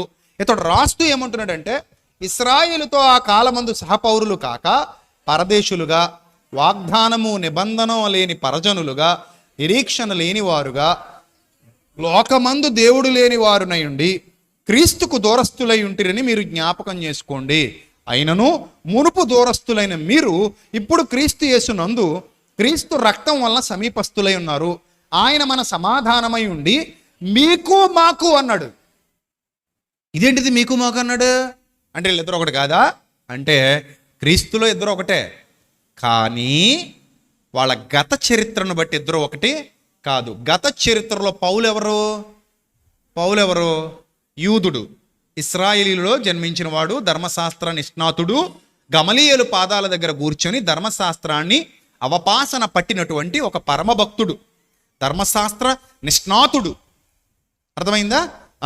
సో ఈ పౌలు భక్తుడు అంటున్నాడు బెన్యామీను గోత్రమందు పుట్టినవాడు పౌలు భక్తుడు. కనుక ఈ పౌలు భక్తుడు అంటున్నాడు మాకు మీకు, ఒకప్పుడు మాకు మీకు ఉండిన ఏంటది? ద్వేషము. Underline that word. మాకు మీకు మధ్యలో ఏముండేది? ద్వేషం ఉండేది. ఈ ద్వేషానికి కారణం ధర్మశాస్త్రం. ఆ ద్వేషానికి కారణమే ధర్మశాస్త్రం అంటున్నాడు. చూడండి అక్కడ, మాకు మీకు మధ్య ఉండిన ద్వేషమును అనగా, ఏంటి ఆ ద్వేషం? అనగా విధిరూపకమైన ఆజ్ఞలు గల ధర్మశాస్త్రమును. విధిరూపకమైన ఆజ్ఞలు గల, సరిగ్గా చదవండి రెఫరెన్స్, ఆజ్ఞలు గల ధర్మశాస్త్రమును తన శరీరమందు కొట్టివేయుట చేత మధ్య గోడ పడగొట్టి మన ఉభయులను ఏం చేశాడు? క్రీస్తు ఏకం చేసేసాడు. ధర్మశాస్త్రం మన ఇద్దరి మధ్యలో ద్వేషాన్ని నింపేసింది. అందుకే మేము సమరయులతో భోజనం చెయ్యము అనేవారు. ఇప్పుడు ఈ ధర్మశాస్త్రం అనే గోడ ఎప్పుడైతే పడగొట్టబడిందో, కొత్త రాజ్యాంగం ఎప్పుడైతే ఇవ్వబడిందో, పాత రాజ్యాంగం ఎప్పుడైతే తీసివేయబడిందో, ఇద్దరు ఏమైపోయారు? ఏకమైపోయారు. అంతెందుకండి, మన భారతదేశంలో కూడా స్వాతంత్రానికి ముందు ఒక రాజ్యాంగం, స్వతంత్రం తర్వాత ఒక రాజ్యాంగం. స్వతంత్రానికి బాగా పూర్వం ఒక రాజ్యాంగం ఉండేది, అదో రకం ధర్మశాస్త్రం. ఈ ధర్మశాస్త్రాలన్నీ పడగొట్టబడిన తర్వాత ఇప్పుడు సమానత్వం వచ్చింది మన భారతదేశంలో. అర్థమైందా? ఇది అందరికీ తెలిసిన సత్యం. ఒకప్పుడు విద్య కొందరికే పరిమితం, అందరూ విద్యను అభ్యసించడానికి వీలు లేదు. ముఖ్యంగా స్త్రీ విద్య నిషేధం ఉండేది కొన్ని చోట్ల. స్త్రీ విద్య నిషేధం, పురుషులు మాత్రమే విద్యను అభ్యసించాలి. మళ్ళీ అందులో అందరూ పురుషులు విద్యను అభ్యసించడానికి లేదు, మన అందులో కొన్ని జాతుల వారు మాత్రమే విద్యను అభ్యసించాలి. ఏలే లక్షణం అందరికీ లేదు. కొంతమంది మాత్రమే ఏలికలుగా ఉండాలి, కొంతమంది పాలితులుగా ఉండాలి తప్ప పాలకులుగా ఉండడానికి వీల్లేదు. కింద పాలించబడేవారుగా ఉండాలి తప్ప పాలించేవారుగా ఉండకూడదు. ఇవన్నీ ఆనాటి చట్టం చెప్పింది. కానీ ఎప్పుడైతే స్వతంత్రం తర్వాత ఒక చక్కటి రాజ్యాంగం మనకు అమలైందో అందరికీ ఏమొచ్చింది? ఈక్వాలిటీ వచ్చింది, సమానత్వం వచ్చింది. ఇప్పటికీ కూడా రాజ్యాంగం అమల్లో ఉన్నా కూడా ఆ పాత ఛాయలు కనబడుతుంటాయి. రాజ్యాంగం అమల్లో ఉన్నా కూడా పాత ఛాయలు. మొన్న ఎందుకు నార్త్ సైడ్ అనుకుంటాను, ఒక పెళ్లి కొడుకు గుర్రం మీద వచ్చాడంట. ఆ పెళ్లి కొడుకు తక్కువ జాతోడంట. ఈ ఎక్కువ జాతోడు అతన్ని కొట్టి చంపేశాడు పెళ్లి కొడుకుని. కనీసం పెళ్లి కొడుకు అతను నమ్ముకుని ఒక అమ్మాయి పెళ్లి కూతురుంది అన్ని కూడా ఆలోచించలేదు. ఎందుకు కొట్టి చంపేశాడంటే, నువ్వు ఎవడవరా అసలు గుర్రం ఎక్కడానికి? మన ఊరు కట్టుబాట్లు తెలియవా? మన ప్రాంత కట్టుబాట్లు నీకు తెలియవా? ఇక్కడ గుర్రం ఎక్కాలంటే ఎవడెక్కాలి? మా క్యాస్టోళ్ళు మాత్రమే ఎక్కాలి, నువ్వు ఎక్కకూడదు, నువ్వు ఎందుకు గుర్రం ఎక్కావని వాళ్ళందరూ కలిసి కొట్టి చంపేశారు. ఇంకొకడు మొన్న మధ్య బాగా భయంకరంగా వైరల్ అయింది, ఉచ్చపోసాడంట ఒకటి మీద కూర్చోబెట్టి. యూరిన్ పోసాడు. ఎందుకు పోసాడు? నువ్వు తక్కువ జాతి వాడు అని చెప్పి అతని మీద యూరిన్. ఎంత నీచమైన కల్చర్ చూడండి ఇదంతా కూడా, ఎంత నీచమైన విధానం చూడండి ఇదంతా. దీని అంతటి కారణం ఏంటంటే వాళ్ళు నేర్చుకున్న ఆ ఓల్డ్ లా, పాత ధర్మశాస్త్రం. మన రాజ్యాంగం వచ్చిన తర్వాత, మన స్వతంత్రం వచ్చిన తర్వాత మనకు ఒక కొత్త రాజ్యాంగం వచ్చింది. ఈ కొత్త రాజ్యాంగం కింద అందరూ సమానమే. మన రాజ్యాంగం అందరికీ సమాన హక్కులు ఇచ్చింది, పౌర హక్కులు, అందరికీ సమాన వారసత్వం ఇచ్చింది భారతీయులుగా మనకి. అలాగే బైబిల్లో కూడా పాత ధర్మశాస్త్రం, కొత్త ధర్మశాస్త్రం. పాత ధర్మశాస్త్రంలోని విధులు వేరు, కొత్త ధర్మశాస్త్రంలోని విధులు వేరు. అది ద్వేషాన్ని నింపిందంట. పౌలు భక్తుడు అంటాడు, ఆ ద్వేషాన్ని క్రీస్తు కొట్టేశాడు. ద్వేషాన్ని క్రీస్తు కొట్టేసిన ఎప్పటికీ మన భారతదేశంలో ఆ ఛాయలు కనబడినట్టు క్రైస్తవ్యంలో కూడా ఛాయలు కనబడుతున్నాయేంద్ర నాయన. ఎప్పటికి మారుతారు? మారండి, త్వరగా మారు మనస్సు పొందండి. దేన్ని ద్వేషించకండి, ఏ పదార్థాన్ని ద్వేషించకండి, ఏ వ్యక్తిని ద్వేషించకండి, దూషించకండి. అజ్ఞానాన్ని చూసి భయపడకండి, జాలిపడండి. ప్రేమతో ప్రపంచాన్ని వెలుగులు నింపండి, ప్రేమతో ప్రపంచాన్ని మార్పు తీసుకురండి, ప్రేమతో ప్రపంచానికి చక్కటి పాఠాలు నేర్పించండి. ద్వేషంతో మీరు ఏం సాధించలేరు, ద్వేషంతో మీరు కుటుంబాలు కట్టుకోలేరు, ద్వేషంతో మీరు ఎవరిని నిలబెట్టలేరు. అది మీ వల్ల కాదు. కాబట్టి ఈ బోధ ఈరోజు క్రైస్తవ ప్రపంచానికి చాలా అవసరం, చాలా అవసరం. నాలాంటి బోధకులు ఇంకా చాలామంది లేవాలి, చాలామంది కావాలి, చాలామంది ఉన్నదన్నట్టుగా సత్యాన్ని ఉపదేశించాలి. లేకపోతే ఈ ప్రజలలో మార్పు రాదు, ద్వేషం పెరిగిపోతుంది. నేను మరలా చెప్తున్నా, ఏ విగ్రహంలోనూ ఎలాంటి శక్తులు ఉండవు. పగలగొట్టాల్సిన పని లేదు, పగలగొట్టకూడదు, తప్పది, తప్పు. అది ఏ మతం వారైనా సరే తప్పు చేస్తున్నారు, పగలగొట్టకండి. అందులో ఏం ఉండదు. పగలగొట్టినా దాన్ని కాపాడుకోలేదు. ఎందుకు పగలగొడుతున్నావు అని అడగదు కూడా, ఎందుకంటే నువ్వు చేసింది కాబట్టి, నువ్వే తయారు చేసావు. అది విగ్రహమా, శిలువ బొమ్మ, యేసు ప్రభు బొమ్మ, మరి అమ్మ బొమ్మ, ఇంకే ఇతర బొమ్మ, ఏదైనా కానీ మానవుడా నువ్వు చేసిందే. దాన్ని ద్వేషిస్తూ కూర్చుని ఎంతకాలం కాలం గడుపుతావు? చెప్పాను కదా, దాంట్లో ఉండవురా దయ్యాలు, నీలోనే ఉందరా పెద్ద దయ్యం అని. అసలైన దయ్యాన్ని ఎక్కడ పెట్టుకున్నావు? నీ లోపల పెట్టుకున్నావు. అది నీలో ద్వేషాన్ని, కలహాన్ని, కోపాన్ని, ప్రతీకారాన్ని నూరిపోస్తుంది. నువ్వేమో జీవం లేని దానిలో ద్వేషం ఉందని, జీవం లేని దానిలో దెయ్యం ఉందంటే ఎట్టా? జీవం లేని దానిలో ఏమీ ఉండదు. జీవం లేనిది నువ్వు ఎక్కడ పెడితే అక్కడే ఉంటుంది, కదలదు, మెదలదు. కావాలంటే చూసుకో, నువ్వు చచ్చేదాకా నువ్వు ఎక్కడ పెట్టింది అక్కడే ఉంటుంది, ఎవడో ముట్టుకోపోతే. అది కదలదు. నువ్వు పెట్టి స్విచ్ చెయ్యి, నువ్వు ఎక్కడ పెట్టింది అక్కడే ఉంటుంది. అంతెందుకు ఇల్లు కట్టావు, మీ ఇల్లు మీ ఇంటి దగ్గరే ఉందా? మీ ఇల్లు మీ వార్డులోనే ఉందా? ఒకవేళ మీ ఇల్లు కదులుతుంది అనుకోండి, చర్చికి వచ్చి వెళ్ళేసరికి అక్కడ ఇల్లు లేదనుకోండి, ఏం చేస్తావు? నెత్తనూరు బాదుకునేడు చచ్చూరుకుంటూ, అయ్యా బాబోయ్ దీని మీద అనవసరంగా 70 లక్షలు పెట్టేశాను, దీని మీద 50 లక్షలు పెట్టేశాను, దీని మీద ₹1 కోటి పెట్టేశాను, దీని మీద 15 లక్షలు 20 లక్షలు పెట్టేశాను, నా ఇల్లు ఎక్కడని చూసారా అండి? అంటే ఇప్పుడేనండి అలా ఉంటుంది, వెళ్ళిపోయింది అంటే ఎలా ఉంటుంది? దాని వెనక పరిగెత్తాలి. కాబట్టి జీవం లేనిది ఏది ఏమవుదో కదలదు. జీవం లేనిది ఎక్కడ పెడితే అక్కడే ఉంటుంది. జీవం ఉన్నవి కదులుతాయి, జీవం ఉన్నవి చలిస్తాయి. జీవం లేని వాటిని ద్వేషించడం ఏంటి, జీవం లేని వాటికి భయపడడం ఏంటి? కాబట్టి ద్వేషమా ప్రేమ, దేనికి ఓటేద్దాం చెప్పండి గట్టిగా. ద్వేషమా ప్రేమ? ఇంత ప్రసంగమైన తర్వాత మీకు ధర్మశాస్త్రంలో ప్రేమ కనబడిందా, క్రొత్త నిబంధనలో ప్రేమ కనబడిందా? ఎస్, క్రొత్త నిబంధనలో క్రీస్తు ప్రేమ కనబడద్ది. ధర్మశాస్త్రం ద్వేషమే. ఇతర జనాంగాల మీద ద్వేషం నింపుకున్నారు వాళ్ళు, ఆ రాజ్యాంగాన్ని అడ్డుపెట్టుకుని. దేవుడు ఒకందుకు ఇస్తే వాళ్ళు ఒకందుకు అర్థం చేసుకున్నారు. దేవుడు పవిత్రులు అవుతారనుకుని ఇచ్చాడు, కానీ వాళ్ళు పవిత్రులు కావడం మాట పక్కన పెడితే ఇతరులను ద్వేషించడం మొదలుపెట్టారు, ఇతరులను దూరం చేయడం మొదలుపెట్టారు, మనిషిని మనిషిగా చూడకుండా మనిషిని శత్రువులా చూడడం మొదలుపెట్టారు. కాబట్టి మనలో అది ఉండడానికి వీలు లేదు. ఇంత గొప్ప సత్యం నేర్చుకుంటున్నారు మీరు, దీనికి తగ్గట్టు ప్రవర్తించండి. ఇంత గొప్ప జ్ఞానం నేర్చుకుంటున్నారు మీరు, దీనికి తగ్గట్టు ప్రవర్తించండి. మీరు ఏ చర్చికి వెళ్ళినా ఇంతసేపు వాక్యం చెప్పకపోవచ్చు, కానీ వీఆర్ ఆల్వేస్ స్పెషల్. మనం ఎప్పుడూ సత్యానికి పెద్దపీట వేస్తూనే ఉంటాం, సత్యాన్ని నేర్పిస్తూనే ఉంటాం. మన దగ్గరకు వచ్చిన వారు ఎవరైనా సరే వెళ్ళేటప్పుడు ఆలోచిస్తూ వెళ్ళిపోవాలి. ఎంత గొప్ప జ్ఞానం విన్నాను ఈరోజు, ఈ పాయింట్ విన్నాను, ఈ పాయింట్ విన్నాను, ఇది విన్నాను. అది మీ హృదయాంతరాల్లోనికి వెళ్ళాలి, మిమ్మల్ని మార్చి బలపరిచి స్థిరపరిచి మీకు ఘనత తీసుకురావాలి దేవుని ఎదుట. అలాంటి బలవంతులైన పిల్లలుగా మీరు మారాలన్నదే మీ అన్నగా నా లక్ష్యం, నా ఆలోచన. అందుకే నేను కష్టపడేది, అందుకే నేను శ్రమపడేది, అందుకే నేను ఇంత పరిశోధన చేసి మీకు దేవుని వాక్యాన్ని మీతో పంచుకునేది. కాబట్టి ప్రియమైన దేవుని సంగమా, మనం అనేక మందికి మార్గదర్శులుగా నిలబడదాం. ఈరోజు ఇక్కడే కాదు, సాయంత్రం రాజమండ్రిలో మాట్లాడే లైవ్ కూడా అందరూ వాచ్ చేయండి. ఇక్కడ నుంచి వెళ్ళిపోయిన తర్వాత అమ్మయ్య పొద్దున్న భోజనం చేశాను, సాయంత్రం తినవా, సాయంత్రం ఇంకా స్పెషల్గా తింటావు. ఇప్పుడు ఇంకా కంగారుగా ఏ గంజి నీళ్ళు పప్పు నీళ్ళు దాగొచ్చేసి ఉంటావు. సాయంత్రం ఇంటికి వెళ్ళి ఏం చేస్తావు? ముక్కలో కక్కలో ప్రిపేర్ చేస్తావు నువ్వు, నాకు తెలుసు కదా.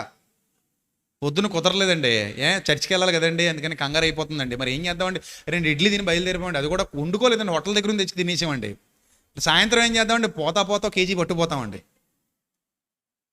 పొద్దున్న వచ్చేటప్పుడే మసాలా నూరుకొచ్చేస్తాం, సాయంత్రం ఫుల్గా దట్టించేసి అంతే 7:30-8కి అగ్గి మండిపోతుంటుంది, అంతే అలా తగలెట్టేస్తాం అంతే అక్కడ. సో అంత తిండి మీద అంత ఆసక్తి ఉన్నప్పుడు మరి వాక్యం మీద ఇంకెంత ఆసక్తి ఉండాలా వద్దా? ఉండాలా? పొద్దున్న తింటే సాయంత్రం తినకుండా ఉంటావా? ఉండంగా. సో కాబట్టి ఈ లైవ్లో చెప్పిన టాపిక్కే సాయంత్రం లైవ్లో కూడా చెప్పడం నా వల్ల కాదు, అది నాకు రాదు. ఎందుకంటే బైబిల్ అనేది నా దృష్టిలో మహాసాగరం. పొద్దున తోడుకున్న బకెట్టే సాయంత్రం కూడా తోడుకోవాల్సినంత కర్మ మనకు పట్టలేదు.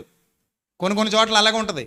పాస్టర్ గారు మాడేసి వెళ్ళిపోతారు, పొద్దున ప్రసంగం, మధ్యాహ్నం అదే రిపీట్, సాయంత్రం అదే రిపీట్, రేపు పొద్దున మళ్ళీ అదే రిపీట్. తెర మీద హెత్తుంటారు, కొంతమంది వాళ్ళే రిపీట్ చేస్తుంటారు, మన దగ్గర ఆటది ఉండదు. ఎందుకంటే బైబిల్ అనేది ఒక అద్భుతమైన పుస్తకం, నాకు తెలిసినంత వరకు మహాజ్ఞానం ఉంది ఇందులో. సో కాబట్టి నేను ఎంత తోడుకున్నా తరగని నీళ్లు, జీవజలం ఉన్నప్పుడు నేను నా పిల్లలకు ఎక్కువ అందించాలి తప్ప, ఉన్నదే చిన్న జీవితం. వారానికి ఎన్ని ప్రసంగాలు మహా అయితే 2. ఈ 2 కోసం మళ్ళీ బెండెందుకు కదా, ఈ 2లో మళ్ళీ ఒకదాన్ని గుండు కొట్టడం ఎందుకు కదా. సో కాబట్టి ఆ 2 ఫ్రెష్గా ఉంటే బాగుంటుంది అనేది నా ఆలోచన. లేకపోతే 3, 4 ఏదైనా సరే ఫ్రెష్గా ఉండాలి, కొత్త సందేశాన్ని ప్రజలకు అందించాలనేది నా ఆలోచన. కాబట్టి వినండి, వినిపించండి, మీరు నేర్చుకోండి, ఇతరులకు కూడా నేర్పించండి. ప్రేమలో వేరుపారి స్థిరపడండి. చెప్పండి అందరూ, ఎందులో స్థిరపడాలి? ప్రేమలో వేరుపారి స్థిరపరచబడుదుముగాక. ఆమేన్. సరే, తలలు వంచండి, ప్రార్థన చేసుకుందాం. మహాపరిశుద్ధుడైన మా కన్న తండ్రి, మహోన్నతుడ, దయగల దేవ, కృపగల ప్రభువ, మమ్మల్ని అందరినీ ఎంతగానో ప్రేమించి సజీవుల లెక్కలో ఉంచి ఇంత గొప్ప లోతైన సత్యాన్ని వినడానికి అనేక ప్రాంతాల నుండి నా తమ్ముళ్లను చెల్లెమ్మలను ఇక్కడకు రప్పించినందుకు స్తోత్రం తండ్రి. ఇంకనూ మా సంఘమును దీవించండి, వస్తున్నటువంటి బిడ్డలందరినీ దీవించండి, ఆశీర్వదించండి, వారి కుటుంబాన్ని దీవించండి. ఈ సత్యాన్ని ఇంకా అనేకులకు వ్యాపింప చేయడానికి మా పిల్లలందరినీ కూడా జ్యోతుల వలె మీరు వాడుకోండి. వారి యొక్క ప్రతి స్థితిలో మిమ్మల్ని ఘనపరుస్తూ, మిమ్మల్ని మహిమపరుస్తూ, మీ జ్ఞానాన్ని బట్టి అతిశయిస్తూ, మీ నామాన్ని బట్టి అతిశయిస్తూ వర్ధిల్లడానికి మీ పిల్లలకు కృపను తోడుగా ఉంచమని, ఘనత, మహిమ, ప్రభావములు మీకు మాత్రమే ఆరోపిస్తూ, మీ సన్నిధి కాంతి ప్రభావము చేత నేటి క్రైస్తవ్యాన్ని సంస్కరించమని వేడుకుంటూ, అయ్యా మాకు అనవసరమైన ద్వేషం వద్దు, వ్యక్తుల మీద కానీ, వస్తువుల మీద కానీ, జీవము లేని వాటి మీద కానీ మేము ద్వేషాన్ని నింపుకొనవలసిన వారము కాము, సత్యమును బట్టి అతిశయించవలసిన వారమై ఉన్నాము అనే విషయాన్ని మేము నేర్చుకొని, ఆ పాత నిబంధన భావజాలం నుంచి విడుదల పొంది క్రొత్త నిబంధనకు మేము వారసులమయ్యామన్న సత్యాన్ని గుర్తించి అందులో వేరుపారి స్థిరపడి మీ ప్రేమ యొక్క పొడవు, లోతు, ఎత్తు, వెడల్పు ఎంతో తెలుసుకొని ప్రపంచానికి మీ ప్రేమను పంచగలిగే భాగ్యాన్ని మా అందరికీ అనుగ్రహించమని వేడుకుంటూ, ప్రతి ఒక్కరి మనోనేత్రాలు తెరవమని ప్రాధేయపడుతూ, మీ యొక్క సన్నిధి కాంతి ఐశ్వర్యము చేత, ప్రేమ చేత, జాలి చేత ప్రభా ఆశీర్వాదమును మీ బిడ్డలందరికీ అనుగ్రహించమని ప్రాధేయపడుతూ, ఈ వాక్యం విన్న ప్రతి కుటుంబాన్ని దీవించమని, వారు ఇక్కడున్నా ఎక్కడున్నా లైవ్లో వీక్షిస్తున్న ప్రతి కుటుంబానికి మీ కాపుదల ప్రసాదించమని వేడుకుంటూ, తండ్రి ఎవరైతే అస్వస్థతతో బాధపడుతున్నారో మీ చిత్తమైతే వారిని స్వస్థపరచండి. మరి ముఖ్యంగా వైజాగ్లో ఉన్న మా సహోదరి కొరకు ప్రార్థిస్తున్నాం.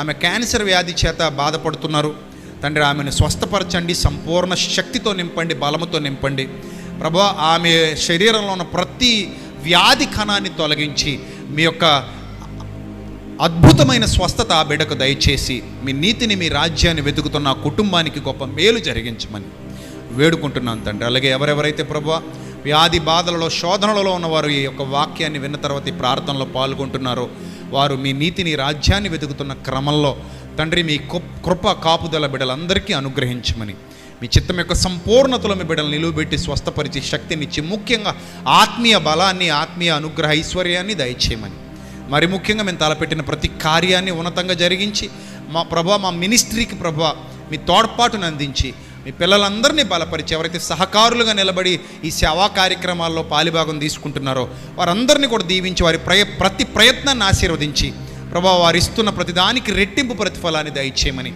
ప్రతి రూపాయి నిస్వార్థంగా మీ సేవలో మాత్రమే వినియోగించుటకు మాకు జ్ఞానము, వివేకము, శక్తి, ముఖ్యంగా మీ అందరి భయము మా హృదయాలలో ఉంచమని వేడుకుంటూ, ఇంకా అనేక మహోన్నతమైన సత్కార్యాలు మీ కొరకు జరిగించడానికి, సేవా కార్యక్రమాలు మీ కొరకు జరిగించడానికి మమ్మల్ని బలమైన పాత్రలుగా తీర్చిదిద్దామని వేడుకుంటూ, మీ బిడ్డలందరికీ వారి కుటుంబాలకు మీ కాపుదల ప్రసాదించమని ప్రాధేయపడుతూ, జరగనైన కార్యక్రమాన్ని మీ నామానికి మహిమకరంగా, మా అందరి జీవితాలకు దీవెనకరంగా జరిగించమని ప్రాధేయపడుతూ, ఇక్కడ వాడబడుతున్న ప్రతి బిడ్డను ప్రభువా కల్మషము లేని వారుగా, కలత లేని వారుగా, వివేకము గలవారిగా తీర్చిదిద్దామని ప్రాధేయపడుతూ, మా కొరకు రాని ఉన్న ప్రభు అయిన క్రీస్తు పేరిట ఈ ప్రార్థన మనవులు సమర్పించి మీ వద్ద నుండి తిరిగి జవాబు పొందుకొనుచున్నాం మా కన్న తండ్రి.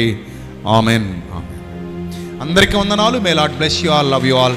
దేవుడు మిమ్మల్ని, మీ కుటుంబాన్ని బహుగా దీవించి ఆశీర్వదించును గాక. Amen. Thank you. God bless you. Thank you.